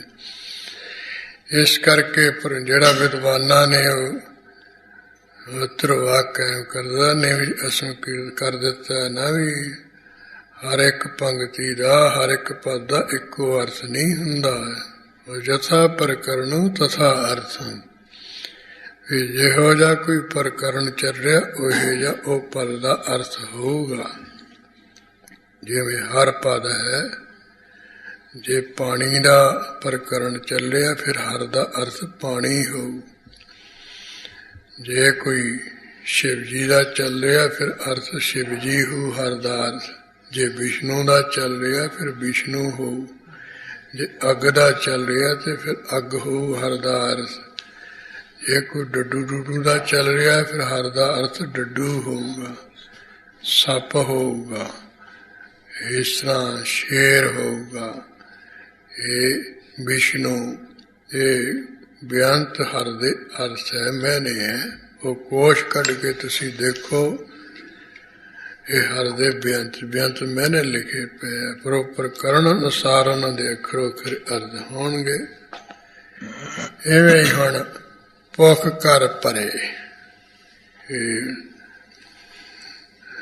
ਪੁਖ ਕਰ ਇਹ 5-6 ਵਾਰੀ ਆ ਗਿਆ ਹੈ ਲਫ਼ਜ਼, ਪਰ ਸਾਰਿਆਂ ਦਾ ਪੁੱਕਰ ਦਾ ਅਰਥ ਵੱਖਰਾ ਵੱਖਰਾ। ਹੁਣ ਪਹਿਲਾ ਪੁੱਕਰ ਦਾ ਅਰਥ ਹੈ ਤਲਾਅ। ਜਿਵੇਂ ਜਿਹੜਾ ਕੋਈ ਪਾਣੀ ਨਾਲ ਭਰਿਆ ਹੋਇਆ ਤਲਾਅ ਹੈ, ਪੁੱਕਰ ਭਰੇ, ਪਾਣੀ ਨਾਲ ਭਰੇ ਹੋਏ ਪੁੱਕਰ ਕੀਏ ਤਲਾਅ ਦੇ ਵਿੱਚ। ਪੁੱਕਰ ਨੂੰ ਕਮਲ ਦਾ ਹੈ, ਜਿਉ ਨੂੰ ਪੈਦਾ ਹੈ। ਪੁੱਕਰ ਕੀਏ ਪਾਣੀ ਨਾਲ ਭਰੇ ਹੋਏ ਪੁੱਕਰ ਕੀਏ ਤਲਾਅ ਦੇ ਵਿੱਚ। ਪੁੱਕਰ ਜਿਹੜਾ ਕਵਲ ਫੁੱਲ ਹੈ ਉਹ ਜੰਮਦਾ ਹੈ, ਉਗਦਾ ਹੈ, ਪੈਦਾ ਹੁੰਦਾ ਹੈ। ਪੇਖ ਕਾਰ ਸਸੀਕਾਰ ਕਰੈ ਦੁੱਤ ਹੀਨ ਹੈ। ਪਰ ਉਹੀ ਕਵਲ ਫੁੱਲ ਜਿਹੜਾ ਕਹਿੰਦੇ ਪਾਣੀ ਭਰੇ ਤਲਾਅ ਵਿੱਚੋਂ ਪੈਦਾ ਹੋਇਆ ਹੈ ਨਾ, ਤੇ ਸੂਰਜ ਨੂੰ ਦੇਖ ਕੇ ਖਿੜਦਾ ਹੈ, ਉਹੀ ਕਵਲ ਕਹਿੰਦੇ ਜਦ ਉਹਦੇ ਵਿੱਚ ਘਾਟ ਹੈ, ਵੀ ਵੇਖ ਕਰਕੇ ਨਾ ਸਸੀ ਚੰਦਰਮਣੀਆਂ ਦੀ ਕਿਰਮਾ ਨੂੰ ਜੇ ਆਪਣੀ ਸੋਭਾ ਲਾਲ ਕਰ ਲੈਂਦਾ ਉਹ ਮੁਰਝਾ ਜਾਂਦਾ। ਇਹ ਕਹਿੰਦੇ ਕਵਲ ਫੁੱਲ ਵਿੱਚ ਘਾਟ ਹੈ, ਮਹਾਰਾਜ ਦੇ ਚਰਨਾਂ ਵਿੱਚ ਇਹ ਘਾਟ ਨਹੀਂ, ਵੀ ਉਹ ਤਾਂ ਕਵਲ ਦਿਨੇ ਦਿਨੇ ਖਿੜਦਾ, ਰਾਤ ਨੂੰ ਸੋਭਾ ਨਾਸ਼ ਕਰ ਲੈਂਦਾ, ਮੁਰਝਾ ਜਾਂਦਾ। ਮਹਾਰਾਜ ਦੇ ਚਰਨ ਹਮੇਸ਼ਾ ਖਿੜੇ। ਇਸ ਕਰਕੇ ਉਹ ਸੂਰਜ ਦੇ ਕਵਲ ਫਲ ਦੇ ਵਿੱਚ ਇੱਕ ਘਾਟ ਹੈ। ਚੰਦਰਮਾ ਦੀਆਂ ਕਿਰਨਾਂ ਨੂੰ ਦੇਖ ਕਰਕੇ ਆਪਣੀ ਸੋਭਾ ਨਾਸ਼ ਕਰ ਲੈਂਦਾ, ਬੰਦ ਹੋ ਜਾਂਦਾ, ਮੁਰਝਾ ਜਾਂਦਾ ਹੈ। ਭੁੱਖਕਾਰ ਹੀਨ ਦਿਨ ਕਾਰ ਕਰੇ ਸ਼ੀਨ ਤਿਸ। ਇਸੇ ਤਰ੍ਹਾਂ ਫਿਰ ਜਿਹੜਾ ਭੁੱਖ ਕਰਨਾ ਉਸੇ ਪਾਣੀ ਨਾਲ ਜਿਹੜਾ ਭਰਿਆ ਹੋਇਆ ਤਲਾਅ ਹੈ, ਜੇ ਪੜਾਓ ਭੁੱਖਰਹੀਨ ਹੋਵੇ, ਪਾਣੀ ਤੋਂ ਰਹਿਤ ਤਲਾਅ ਹੋ ਜਾਵੇ, ਪਾਣੀ ਨਾ ਹੋਵੇ ਉਸ ਤਲਾਅ ਵਿੱਚ। ਜਿਸ ਤਲਾਅ ਵਿੱਚ ਪੈਦਾ ਹੋਇਆ ਨਾ, ਕਹਿੰਦੇ ਉਹ ਕਵਲ ਫੁੱਲ ਦਿਨ ਕਰ ਕਰੇ ਸ਼ੀਨ ਤੇ। ਉਹੀ ਜਿਹੜਾ ਦਿਨ ਕਰ ਕੀਏ ਸੂਰਜ ਜਿਹੜਾ ਉਹਨੂੰ ਖੜਾ ਰਿਹਾ ਸੀ, ਉਹਨੂੰ ਸ਼ੀਨ ਕੀ ਨਾਸ਼ ਕਰਕੇ ਰੱਖ ਦਿੰਦਾ ਹੈ, ਉਹਨੂੰ ਖਤਮ ਕਰ ਦਿੰਦਾ ਹੈ, ਉਹਨੂੰ ਮਾਰ ਮੁਕਾਉਂਦਾ ਹੈ। ਜਾਣੀ ਸੂਰਜ ਜੇ ਪਾਣੀ ਨਾ ਹੋਵੇ ਤਲਾਅ ਵਿੱਚ, ਫਿਰ ਕਵਲ ਨੂੰ ਖੜਾਉਂਦਾ ਨਹੀਂ ਹੈ, ਫਿਰ ਉਹਨੂੰ ਜਮਾਂ ਹੀ ਨਾਸ਼ ਕਰ ਦਿੰਦਾ ਹੈ। ਖਾਰ ਧਾਰੀ ਦੇਹ ਪਾਰ ਜਾਂ ਤੇ ਸੋ ਮਲੀਨ ਹੈ। ਫਿਰ ਘਾਟ ਹੈ ਨਾ ਕਵਲ ਫਲ ਵੇਖ ਨੂੰ, ਨਾਲੇ ਦੇਖ ਕੇ ਖਿੜਦਾ, ਨਾਲੇ ਉਹਨੂੰ ਪਾਣੀ ਤੋਂ ਬਿਨਾਂ ਫਿਰ ਨਾਸ਼ ਕਰ ਲੈਂਦਾ। ਫਿਰ ਦੂਜਾ ਔਗਣ ਇਹ ਵੀ ਘਾਟ ਹੈ, ਵੀ ਉਹ ਕਵਲ ਦੀ ਜਿਹੜੀ ਦੇਹ ਨਾਲੀ ਹੈ ਉਹ ਖਰ ਧਾਰੀ, ਉਹਦੇ ਤੇ ਮਿੱਟੀ ਲੱਗੀ ਹੋਈ ਮੈਲੀ ਹੈ। ਫਿਰ ਉਹਦੇ ਇਰਦ ਗਿਰਦ ਜਾਲਾ ਜਾ ਲੱਗਿਆ ਹੁੰਦਾ ਹੈ। ਉਹਦੀ ਦੇਹ ਤੇ ਨਾਲੀ ਤੇ ਜਿਸ ਕਰਕੇ ਮਿੱਟੀ ਜੀ ਧਾਰਨ ਵੀ ਜਾਲਾ ਲੱਗਿਆ ਵੀ ਹੈ। ਕਿਉਂ ਕਵਲ ਦੀ ਦੇਹ ਵੀ ਮੈਲੀ ਹੈ, ਮਲੀਨ ਹੈ। ਕਿਉਂ ਘਾਟ ਹੈ ਉਹਦੇ ਵਿੱਚ। ਸੁਖਮਾ ਨਿਹਾਰ ਭੌਰ ਦਾਹਿਤ ਅਪਾਰ ਆਨ। ਫਿਰ ਜਿਹੜੇ ਉਹ ਕਵਲ ਫੁੱਲ ਹੈ ਜਦੋਂ ਖਿੜਿਆ ਹੁੰਦਾ, ਸੁਗੰਧੀ ਹੁੰਦੀ, ਉਹਦੀ ਸੋਭਾ ਨੂੰ ਦੇਖ ਕੇ ਬੇਅੰਤ ਆ ਕੇ ਭੋਰੇ ਉਹਦਾ ਜਿਹੜਾ ਧੂੜਾ ਜਿਹਾ ਉਡਾ ਲਾ ਜਾ ਕੇ ਜਾਂਦੇ ਮਨ ਉਹਨੂੰ ਸਾੜਦੇ ਹਨ। ਤੇ ਇਸੇ ਤਰ੍ਹਾਂ ਉਹ ਭੋਰਿਆਂ ਨੂੰ ਸਾੜਦਾ ਹੈ। ਜਿਹੜੀ ਉਹਦੀ ਸੋਭਾ ਦਾ ਕੇ ਆ ਕੇ ਕੀੜੇ ਕੱਢਦੇ ਆ ਨਾ ਤੇ ਲਟੂ ਹੋ ਜਾਂਦੇ ਆ ਭੋਰੇ ਉਹਦੇ ਤੇ। ਜਦੋਂ ਸੂਰਜ ਛਿਪ ਜਾਂਦਾ ਤੇ ਕਵਲ ਫੁੱਲ ਬੰਦ ਹੋ ਜਾਣ, ਵਿੱਚੇ ਹੀ ਉਹ ਭੋਰੇ ਵਿਚਾਰੇ ਬੰਦ ਹੋ ਜਾਂਦੇ ਆ। ਤੜਕੇ ਮਾਲੀ ਆ ਜਾਂਦੇ ਤੇ ਉਹ ਸਾਜਰੇ ਫੁੱਲ ਜੇ ਤੋੜ ਕੇ ਜਿੱਥੇ ਉਹ ਤੇਲ ਦਾ ਕੜਾਹਾ ਤੱਤਾ ਕੀਤਾ ਉਹਦੇ ਵਿੱਚ ਜਾ ਕੇ ਸਿੱਟ ਦਿੰਦੇ ਆ ਤੇ ਵਿੱਚੇ ਭੋਰੇ ਫਿਰ ਤਲੇ ਜਾਂਦੇ, ਵਿੱਚੇ ਕਵਲ ਫੁੱਲ ਖਤਮ ਹੋ ਜਾਂਦਾ। ਇਸ ਤਰ੍ਹਾਂ ਕਹਿੰਦੇ ਇਹ ਵੀ ਘਾਟ ਆ ਉਹਦੇ ਵਿੱਚ ਕਵਲ ਫੁੱਲ ਦੇ ਵੀ ਆਪ ਤਾਂ ਨੇ ਮਰਨਾ ਹੀ ਮਰਨਾ। ਜਿਹੜੇ ਨਾਲ ਦੇ ਸਾਥੀ ਆ ਨਾ ਭੋਰੇ, ਉਹਨਾਂ ਨੂੰ ਵੀ ਸਾੜਦਾ, ਉਹਨਾਂ ਨੂੰ ਵੀ ਤਲਾਉਂਦਾ ਹੈ। ਇਸ ਕਰਕੇ ਉਹਦੀ ਸੋਭਾ ਨੂੰ ਦੇਖ ਕੇ, ਸੁਗੰਧੀ ਨੂੰ ਦੇਖ ਕੇ ਜਿਹੜੇ ਕੋਈ ਬੇਅੰਤ ਭੋਰੇ ਆ ਜਾਂਦੇ, ਉਹਨਾਂ ਨੂੰ ਵੀ ਵਿਚਾਰਿਆਂ ਨੂੰ ਵਿੱਚੇ ਸਾੜਦਾ, ਵਿੱਚੇ ਤਲਾਉਂਦਾ ਹੈ।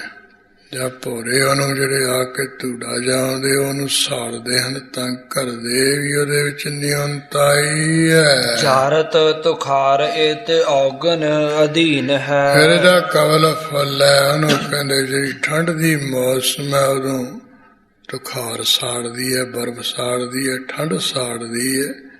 ਪਾਲਾ ਕੱਕਰ ਜਾ ਪਿਆ ਕਵਲ ਫੁੱਲ ਨੂੰ ਸਾੜ ਕੇ ਰੱਖ ਦਿੰਦਾ। ਇਤਨੇ ਔਗਣਾਂ ਦੇ ਅਧੀਨ ਹੋਇਆ ਹੋਇਆ ਕਵਲ ਫੁੱਲ ਹੈ। ਸਤਿਗੁਰ ਰਾਮਦਾਸ ਚਰਨ ਮੁਕਤ ਦੇ। ਪਰ ਇੱਧਰ ਦੇਖੋ ਸਤਿਗੁਰੂ ਰਾਮਦਾਸ ਸਾਹਿਬ ਜੀ ਦੇ ਚਰਨ, ਕਹਿੰਦੇ ਉਹ ਕਿਸੇ ਨੂੰ ਸਾੜਦੇ ਨਹੀਂ ਹੈ। ਤੇ ਇਸ ਤਰ੍ਹਾਂ ਕਹਿੰਦੇ ਉਹ ਮੈਲੇ ਨਹੀਂ ਹੈ, ਉਹ ਕਿਸੇ ਨੂੰ ਨਾਸ ਨਹੀਂ ਕਰਦੇ।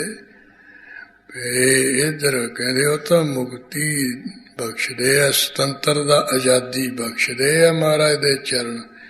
ਜਿਹੜਾ ਗੁਰੂ ਰਾਮਦਾਸ ਸਾਹਿਬ ਦੇ ਚਰਨਾਂ ਵਿੱਚ ਆ ਜਾਏ ਉਹਨੇ 84 ਤੋਂ ਮੁਕਤ ਕਰ ਦਿੰਦੇ, 86 ਤੋਂ ਛੁਡਾ ਦਿੰਦੇ ਹਨ। ਉਪਮਾ ਕਮਲ ਕੀ ਨਾ ਬਣੈ ਵਿਦਹੀਨ ਹੈ। ਇਸ ਕਰਕੇ ਗੁਰੂ ਰਾਮਦਾਸ ਸਾਹਿਬ ਦੇ ਚਰਨਾਂ ਨੂੰ ਕਮਲਾਂ ਦੀ ਉਪਮਾ ਦੇਣੀ ਬਣਦੀ ਨਹੀਂ ਹੈ। ਇਹ ਤਾਂ ਕਹਿੰਦੇ ਜਿਹੜੀ ਵਿਧੀਹੀਨ ਗੱਲ ਹੈ, ਜੁਗਤੀਹੀਨ ਗੱਲ ਹੈ। ਵੀ ਕੁਝ ਜੁਗਤੀ ਦਲੀਲ ਦੇ ਕੇ ਕਹੇ ਵੀ ਗੁਰੂ ਰਾਮਦਾਸ ਸਾਹਿਬ ਦੇ ਜਿਹੜੇ ਚਰਨਾਂ ਕਮਲਾਂ ਵਰਗੇ ਹੈ, ਕਹਿੰਦੇ ਨਹੀਂ, ਇਹ ਜੁਗਤੀਹੀਨ ਗੱਲ ਹੈ, ਇਹ ਦਲੀਲ ਤੋਂ ਰਹਿਤ ਗੱਲ ਹੈ, ਇਹ ਦਲੀਲ ਵਾਲੀ ਗੱਲ ਨਹੀਂ ਹੈ। ਇਹ ਤਾਂ ਜੁਗਤੀਹੀਨ ਹੈ, ਦਲੀਲ ਤੋਂ ਰਹਿਤ ਗੱਲ ਹੈ, ਇਹ ਨਿਉਣਤਾਈ ਵਾਲੀ ਦਲੀਲ ਹੈ। ਦੋਹਰਾ ਸ੍ਰੀ ਅਰਜਨ ਸਰੋਤਾ ਅਰਜ। ਇਸੇ ਤਰ੍ਹਾਂ ਹੁਣ ਸ਼ਹੀਦਾਂ ਦੇ ਸਰਤਾਜ ਇਹ ਪਵਿੱਤਰ ਬਾਣੀ ਦੇ ਬੋਹਤਾ ਰਚਣ ਵਾਲੇ ਗੁਰੂ ਅਰਜਨ ਦੇਵ ਜੀ ਦਾ ਮਹਿਮਾ ਦਾ ਮੰਗਲ ਉਹ ਕੈਸੇ ਹਨ। ਸ੍ਰੀ ਸੋਭਾ ਵਾਲੇ ਅਰਜਨ, ਜਿਨ੍ਹਾਂ ਦੇ ਕਾਮ ਕ੍ਰੋਧ ਲੋਭ ਅਹੰਕਾਰ ਬੈਰੀ ਵੀ ਦਾਸ ਬਣ ਕੇ ਰਹਿ ਰਹੇ, ਕਿਉਂਕਿ ਆਪ ਸ਼ਾਂਤ ਸਰੂਪ ਸੀ। ਆਪ ਜੀ ਨੂੰ ਕਦੇ ਉਹ ਗੁੱਸਾ ਕ੍ਰੋਧ ਆਇਆ ਹੀ ਨਹੀਂ। ਜੇ ਸੰਗਤਾਂ ਬਾਰ-ਬਾਰ ਕਹੀ ਗਈਆਂ ਭਵਿੱਖਤ ਦੂਰ ਬਾਝ ਦਿੱਤਾ ਹੈ। ਕਹਿ ਦਿੱਤਾ ਗਰੀਬਾਂ ਉੱਪਰ ਜੇ ਖਿੰਜਾ ਦਾੜੀ ਪਾਰ ਬ੍ਰਹਮ ਸਾਗਨ ਬੈਸਾੜੀ। ਵੀ ਜਿਹੜੇ ਨਿਮਰਤਾ ਵਾਲੇ ਲੋਕ ਹੈ, ਜੇ ਉਹਨਾਂ ਤੇ ਕੋਈ ਪਦਵੀ ਦੇ ਮਾਣ ਵਿੱਚ ਹੰਕਾਰ ਵਿੱਚ ਆ ਕੇ ਦਾੜੀ ਖਿੱਚਦਾ ਹੈ ਵੀ ਮੈਂ ਐਂ ਕਰ ਦੂੰ ਗੁਰੂ ਅਰਜਨ ਦੇਵ ਜੀ ਨੂੰ, ਤੇ ਜਾ ਕੇ ਪਕੜੂੰਗਾ, ਮਾਰੂੰਗਾ, ਕੈਦ ਕਰ ਦੂੰਗਾ। ਕਹਿੰਦੇ ਇਹੋ ਜਿਹਾ ਨੂੰ ਪਰਮੇਸ਼ਰ ਵਿੱਚ ਅੱਗ ਵੀ ਸਾੜ ਦਿੰਦਾ। ਫਿਰ ਪੂਰਾ ਨਿਆਂ ਕਰੇ ਕਰਤਾ ਰਿਓ ਆਪ ਸ਼ਾਂਤ ਰਹੇ। ਤੇ ਪਰਮੇਸ਼ਰ ਨੂੰ ਫਿਰ ਆਪਣੇ ਪਿਆਰਿਆਂ ਵੱਲੀ ਦੇਖ ਕੇ ਨਾ ਫਿਰ ਗੁੱਸਾ ਚੜ ਜਾਂਦਾ। ਸੰਤਨ ਦੁੱਖ ਪਾਏ ਤੇ ਦੁਖੀ ਸੁਖ ਪਾਏ, ਸਾਧਨ ਕੇ ਸੁਖੀ। ਹਾਂ ਗੁਰੂ ਅਰਜਨ ਦੇਵ ਜੀ ਜਿਨ੍ਹਾਂ ਦੇ ਕਾਮ ਕ੍ਰੋਧ ਲੋਭ ਮੋਹ ਹੰਕਾਰ ਬੈਰੀ ਦਾਸ ਬਣ ਕੇ ਰਹਿਣ ਵਾਲੇ ਹੈ, ਜੋ ਸਰੋਤਾ ਅਰਜ ਜਿਹੜੀਆਂ ਅਰਜਾਂ ਹਨ ਬੇਨਤੀਆਂ ਉਹ ਧਿਆਨ ਦੇ ਕੇ ਸਰੋਤਾ ਕੀਏ ਸੁਣਨ ਵਾਲੇ ਹੈ, ਜਿਹੜੀਆਂ ਦੁੱਖ ਭਰੀਆਂ ਬੇਨਤੀਆਂ ਉਹਨਾਂ ਨੂੰ ਸੁਣਨ ਵਾਲੇ ਹਨ ਗੁਰੂ ਅਰਜਨ ਦੇਵ ਮਹਾਰਾਜ ਜੀ। ਸਿਰਜਨ ਆਰਜ ਤਾਰ ਜਿੰਨੀ ਕਹਿੰਦੇ ਸ੍ਰੇਸ਼ਟਤਾਈ ਹੈ, ਜਿੰਨੀ ਵਡਿਆਈ ਹੈ, ਉਸਨੂੰ ਉਸਦੇ ਸਿਰਜਣਹਾਰ ਹਨ। ਜਿੰਨੀਆਂ ਵਡਿਆਈਆਂ ਜਿੰਨੀਆਂ ਨੇਕੀਆਂ ਨੂੰ ਰਚਣ ਵਾਲੇ ਹਨ। ਲਰਜਤ ਜਮ ਜਿਨ ਨਾਮ ਤੇ ਜਿਸ ਗੁਰੂ ਅਮਰਦੇਵ ਮਹਾਰਾਜ ਜੀ ਜਦ ਨਾਮ ਲੈਣ ਤੋਂ ਹੀ ਜਾਂ ਸੁਣ ਕੇ ਜਿਹੜਾ ਜਮ ਰਾਜਾ ਧਰਮ ਰਾਜਾ ਉਹ ਵੀ ਕੰਬਦਾ ਹੈ। ਭਾਵ ਗੁਰੂ ਅਰਜਨ ਦੇਵ ਜੀ ਪਰਲੋਕ ਵਿੱਚ ਵੀ ਸਹਾਇਤਾ ਕਰ ਲਈ ਹੈ, ਉਹਨਾਂ ਨੂੰ ਧਰਮ ਰਾਜਾ ਵੀ ਕੁਝ ਨਹੀਂ ਕਹਿੰਦਾ, ਉਹਨਾਂ ਦਾ ਨਾਂ ਸੁਣ ਕੇ ਕੰਬਦਾ ਹੈ ਵੀ ਇਹ ਗੁਰੂ ਅਰਜਨ ਦੇਵ ਮਹਾਰਾਜ ਦੇ ਸਿੱਖ ਸੇਵਕ ਹੈ। ਜਿਨ੍ਹਾਂ ਤੋਂ ਲੇਖਾ ਜੋਖਾ ਗਿਆ ਗੁਰੂ ਅਰਜਨ ਦੇਵ ਜੀ ਨੇ ਕਿਹਾ ਉਹ ਸਾਡੇ ਸੇਵਕਾਂ ਨੂੰ ਪੁੱਛਦਾ ਹੈ ਤੂੰ।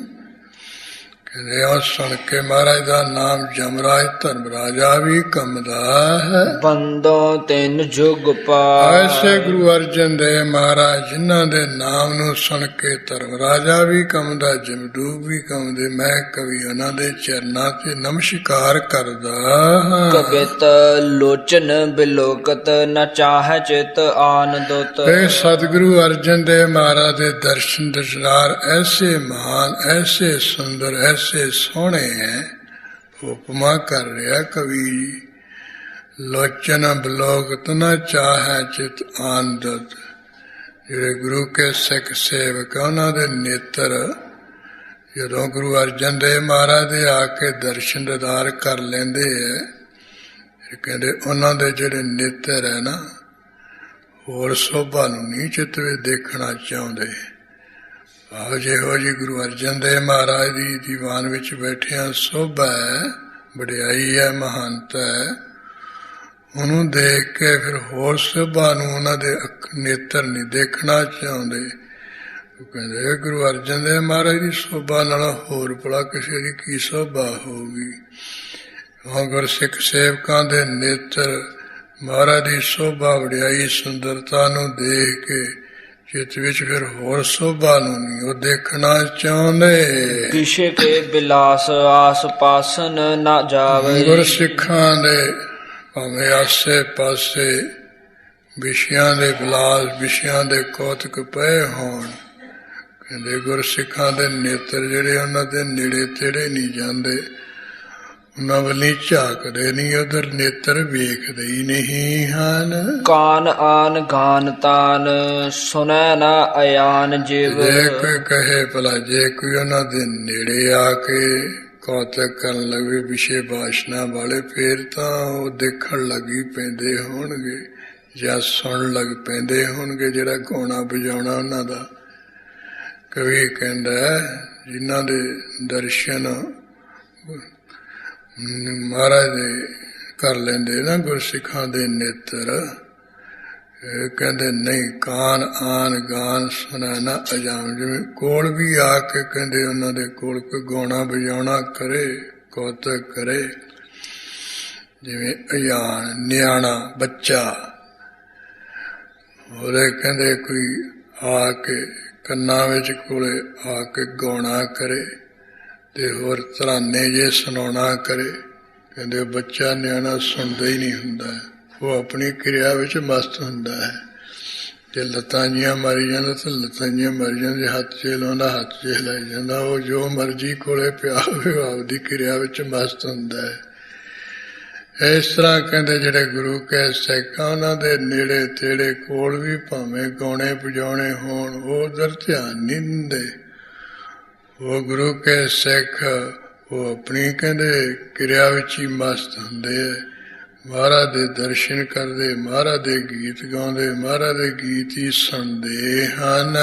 ਬਿਸਰਾ ਅਪਾਨ ਤਨ ਮਾਨ ਸੋ ਨ ਆਵਈ। ਕਿਉਂਕਿ ਗੁਰਸਿੱਖਾਂ ਨੂੰ ਤਾਂ ਗੁਰੂ ਅਰਜਨ ਦੇਵ ਦੇ ਦਰਸ਼ਨ ਦੀਦਾਰ ਕਰਕੇ ਆਪਾ ਭਾਵ ਹੀ ਭੁੱਲ ਗਿਆ ਹੈ।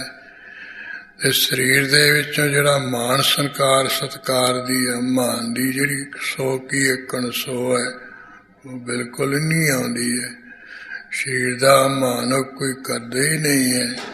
ਉਹ ਤਾਂ ਸਗੋਂ ਇਸੇ ਤਰ੍ਹਾਂ ਕਹਿੰਦੇ ਹੈ, ਮਹਾਰਾਜ ਦੇ ਦਰਸ਼ਨ ਦੀਦਾਰ ਕਰਕੇ ਜਬ ਤਬ ਸੰਜਮ ਧਰਮ ਨਾ ਕਮਾਇਆ, ਸੇਵਾ ਸਾਧ ਨਾ ਜਾਣਿਆ ਹਰ ਰਾਇਆ, ਕਹੋ ਨਾਨਕ ਹਮ ਨੀਚ ਕਰਮਾ ਸ਼ਰਨ ਪਰੇ ਕੀ ਰਾਖੋ ਸਰਨਾ। ਮਹਾਰਾਜ ਦੇ ਦਰਸ਼ਨ ਕਰਕੇ ਜਿਵੇਂ ਮਹਾਰਾਜ ਕਹਿੰਦੇ ਉਵੇਂ ਹੀ ਉਹ ਗੁਰਸਿੱਖ ਕਹਿਣ ਲੱਗ ਪੈਂਦੇ, ਰੱਖ ਮੇਲ ਲਿਓ ਦੇ ਆਟ ਪੈ ਦੁਆਰਿਆ, ਰੱਖ ਲਿਓ ਦੀਨ ਦਿਆਲ ਪਰਮਤ ਬੋ ਹਾਰਿਆ, ਭਗਤ ਬਸ਼ਲ ਤੇਰਾ ਬਿਰਦ ਹਰ ਪਰਤ ਉਧਾਰਿਆ, ਤੁਝ ਬਿਨ ਨਾਹੀ ਕੋਈ ਕਿਨੋ ਮੋਇ ਸਾਰਿਆ, ਕਰ ਗਿਆ ਲਿਓ ਦਇਆਲ ਸਾਗਰ ਸੰਸਾਰਿਆ।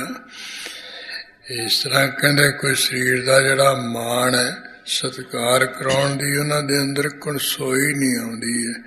ਭੋਰਾ ਮਾਤਰ ਕੋਈ ਖਬਰ ਹੀ ਨਹੀਂ ਹੈ। ਭਈ ਓਨ ਮਤ ਗਤ ਆਨੰਦ ਉਦਦ ਵਤ। ਉਹ ਗੁਰਸਿੱਖਾਂ ਦੇ ਦੀ ਜਿਹੜੀ ਗਤ ਕੀ ਅਵਸਥਾ ਹੈ, ਉਹ ਤਾਂ ਕਹਿੰਦੇ ਬੜੀ ਮਸਤੀ ਵਾਲੀ ਹੋ ਗਈ ਹੈ। ਉਹ ਹਮੇਸ਼ਾ ਮਹਾਰਾਜ ਦੇ ਦਰਸ਼ਨ ਕਰਕੇ ਮਸਤ ਹੀ ਰਹਿੰਦੇ ਹੈ। ਆਨੰਦ ਉਦਤ ਵਤ, ਜਿਵੇਂ ਉਦਰ ਕੀ ਸਮੁੰਦਰ ਹੁੰਦਾ, ਉਹਦੇ ਵਤ ਉਹਦੇ ਵਾਂਗ ਉਹਨਾਂ ਨੂੰ ਆਨੰਦ ਦੀ ਪ੍ਰਾਪਤੀ ਹੋਈ ਮਹਾਨ। ਉਹ ਆਨੰਦ ਦੇ ਸਮੁੰਦਰ ਵਿੱਚ ਹੀ ਲੀਨ ਰਹਿੰਦੇ ਹਨ। ਚਿਤ ਮੈਂ ਵਿਯੋਗ ਤਿਸ ਕਬਹੂ ਨ ਭਾਵਈ। ਐਸੇ ਆਨੰਦ ਦੇ ਸਮੁੰਦਰ ਤੋਂ ਚਿੱਤ ਵਿੱਚ ਉਹਨਾਂ ਨੂੰ ਵਿਛੋੜਾ ਕਿਤੇ ਪਾਉਂਦਾ ਹੀ ਨਹੀਂ ਹੈ। ਉਹ ਆਨੰਦ ਦੇ ਸਮੁੰਦਰ ਪਾਸੇ ਹੋਣਾ ਨਹੀਂ ਚਾਹੁੰਦੇ ਹਨ। ਜਾਨ ਅਰਜੁਨ ਪਦ ਪਦਮ ਕੋ ਦੇਖ ਕਰ। ਇਸ ਕਰਕੇ ਜੋ ਗੁਰੂ ਅਰਜਨ ਦੇਵ ਮਹਾਰਾਜ ਦੇ ਚਰਨ ਕਮਲ ਹੈ, ਉਹਨੂੰ ਦੇਖ ਕਰਕੇ ਵੀ ਇਹ ਤਾਂ ਜਾਣ ਕੀ ਇਹ ਧਾਰਨਹਾਰ ਹਨ। ਸਿੱਖ ਮਨ ਭੌਰ ਭਇਓ ਭ੍ਰਮਤ ਲੁਭਾਵਈ। ਹਾਂ, ਗੁਰਸਿੱਖ ਸੇਵਕਾਂ ਦਾ ਜਿਹੜਾ ਮਨ ਹੈ ਭੌਰੇ ਵੱਤ ਹੋ ਗਿਆ। ਇਸ ਕਰਕੇ ਸਿੱਖਾਂ ਦਾ ਮਨ ਰੂਪੀ ਜਿਹੜਾ ਭੌਰਾ ਹੈ, ਮਹਾਰਾਜ ਦੇ ਚਰਨਾਂ ਦੇ ਇਰਦ ਗਿਰਦ ਲਵਾਇਮਾਨ ਹੋ ਕੇ ਭਰਮਦਾ ਹੈ। ਮਹਾਰਾਜ ਦੇ ਚਰਨਾਂ ਕਮਲਾਂ ਦੇ ਇਰਦ ਗਿਰਦ ਹੀ ਸਿੱਖਾਂ ਦਾ ਮਨ ਭੌਰੇ ਵਾਂਗੂ ਘੁੰਮਦਾ ਹੈ। ਉਹਨਾਂ ਗੁਰਸਿੱਖਾਂ ਦਾ ਮਨ ਕਿਧਰੇ ਨਹੀਂ ਜਾਂਦਾ ਹੈ। ਐਸੇ ਗੁਰੂ ਅਰਜਨ ਦੇਵ ਮਹਾਰਾਜ ਦੇ ਜਿਹੜੇ ਚਰਨ ਹੈ, ਉਹ ਮਹਾਨ ਤੋਂ ਮਹਾਨ, ਜਿਹੜਾ ਇੱਕ ਵਾਰੀ ਚਰਨਾਂ ਨੂੰ ਦੇਖ ਲੈਂਦਾ, ਇੱਕ ਵਾਰੀ ਚਰਨ ਤੱਕ ਲੈਂਦਾ, ਉਹਦਾ ਜਿਹੜਾ ਮਨ ਹੈ ਨਾ ਸਿੱਖ ਦਾ, ਮਹਾਰਾਜ ਦੇ ਚਰਨਾਂ ਦਾ ਭੌਰਾ ਬਣ ਜਾਂਦਾ ਹੈ। ਫਿਰ ਚਰਨ ਜਿਹੜੇ ਛੱਡ ਕੇ ਉਹਨਾਂ ਦਾ ਮਨ ਕਿਧਰੇ ਨਹੀਂ ਜਾਂਦਾ ਹੈ।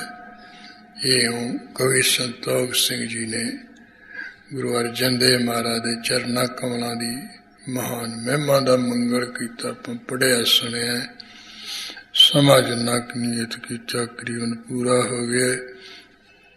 ਇਸ ਤੋਂ ਅੱਗੇ ਮੀਰੀ ਪੀਰੀ ਦੇ ਮਾਲਕ ਛੇਵੇਂ ਪਾਤਸ਼ਾਹ ਸਤਿਗੁਰੂ ਹਰਗੋਬਿੰਦ ਸਾਹਿਬ, ਛੇਵੇਂ ਪਾਤਸ਼ਾਹ ਦਾ ਮਹਿਮਾ ਦਾ ਮੰਗਲ, ਉਹ ਆਪਾਂ ਫੇਰ ਰਲ ਮਿਲ ਕੇ ਪੜਾ ਸੁਣਾਂਗੇ। ਹੁਣ ਇਹ ਸਮਾਂ ਹੋਇਆ ਇੱਥੇ ਸਮਾਪਤੀ ਹੈ ਜੀ। ਭਈ ਓਨ ਮਤ ਗਤ ਆਨੰਦ ਉਦਦ ਵਤ। ਚਿਤ ਮੈਂ ਵਿਯੋਗ ਤਿਸ ਕਬਹੂ ਨ ਭਾਵਈ। ਜਾਨ ਅਰਜੁਨ ਪਦ ਪਦਮ ਕੋ ਦੇਖ ਕਰ। ਸਿੱਖ ਮਨ ਭੌਰ ਭਇਓ ਭ੍ਰਮਤ ਲੁਭਾਵਈ। ਵਾਹਿਗੁਰੂ ਜੀ ਕਾ ਖਾਲਸਾ, ਵਾਹਿਗੁਰੂ ਜੀ ਕੀ ਫਤਿਹ।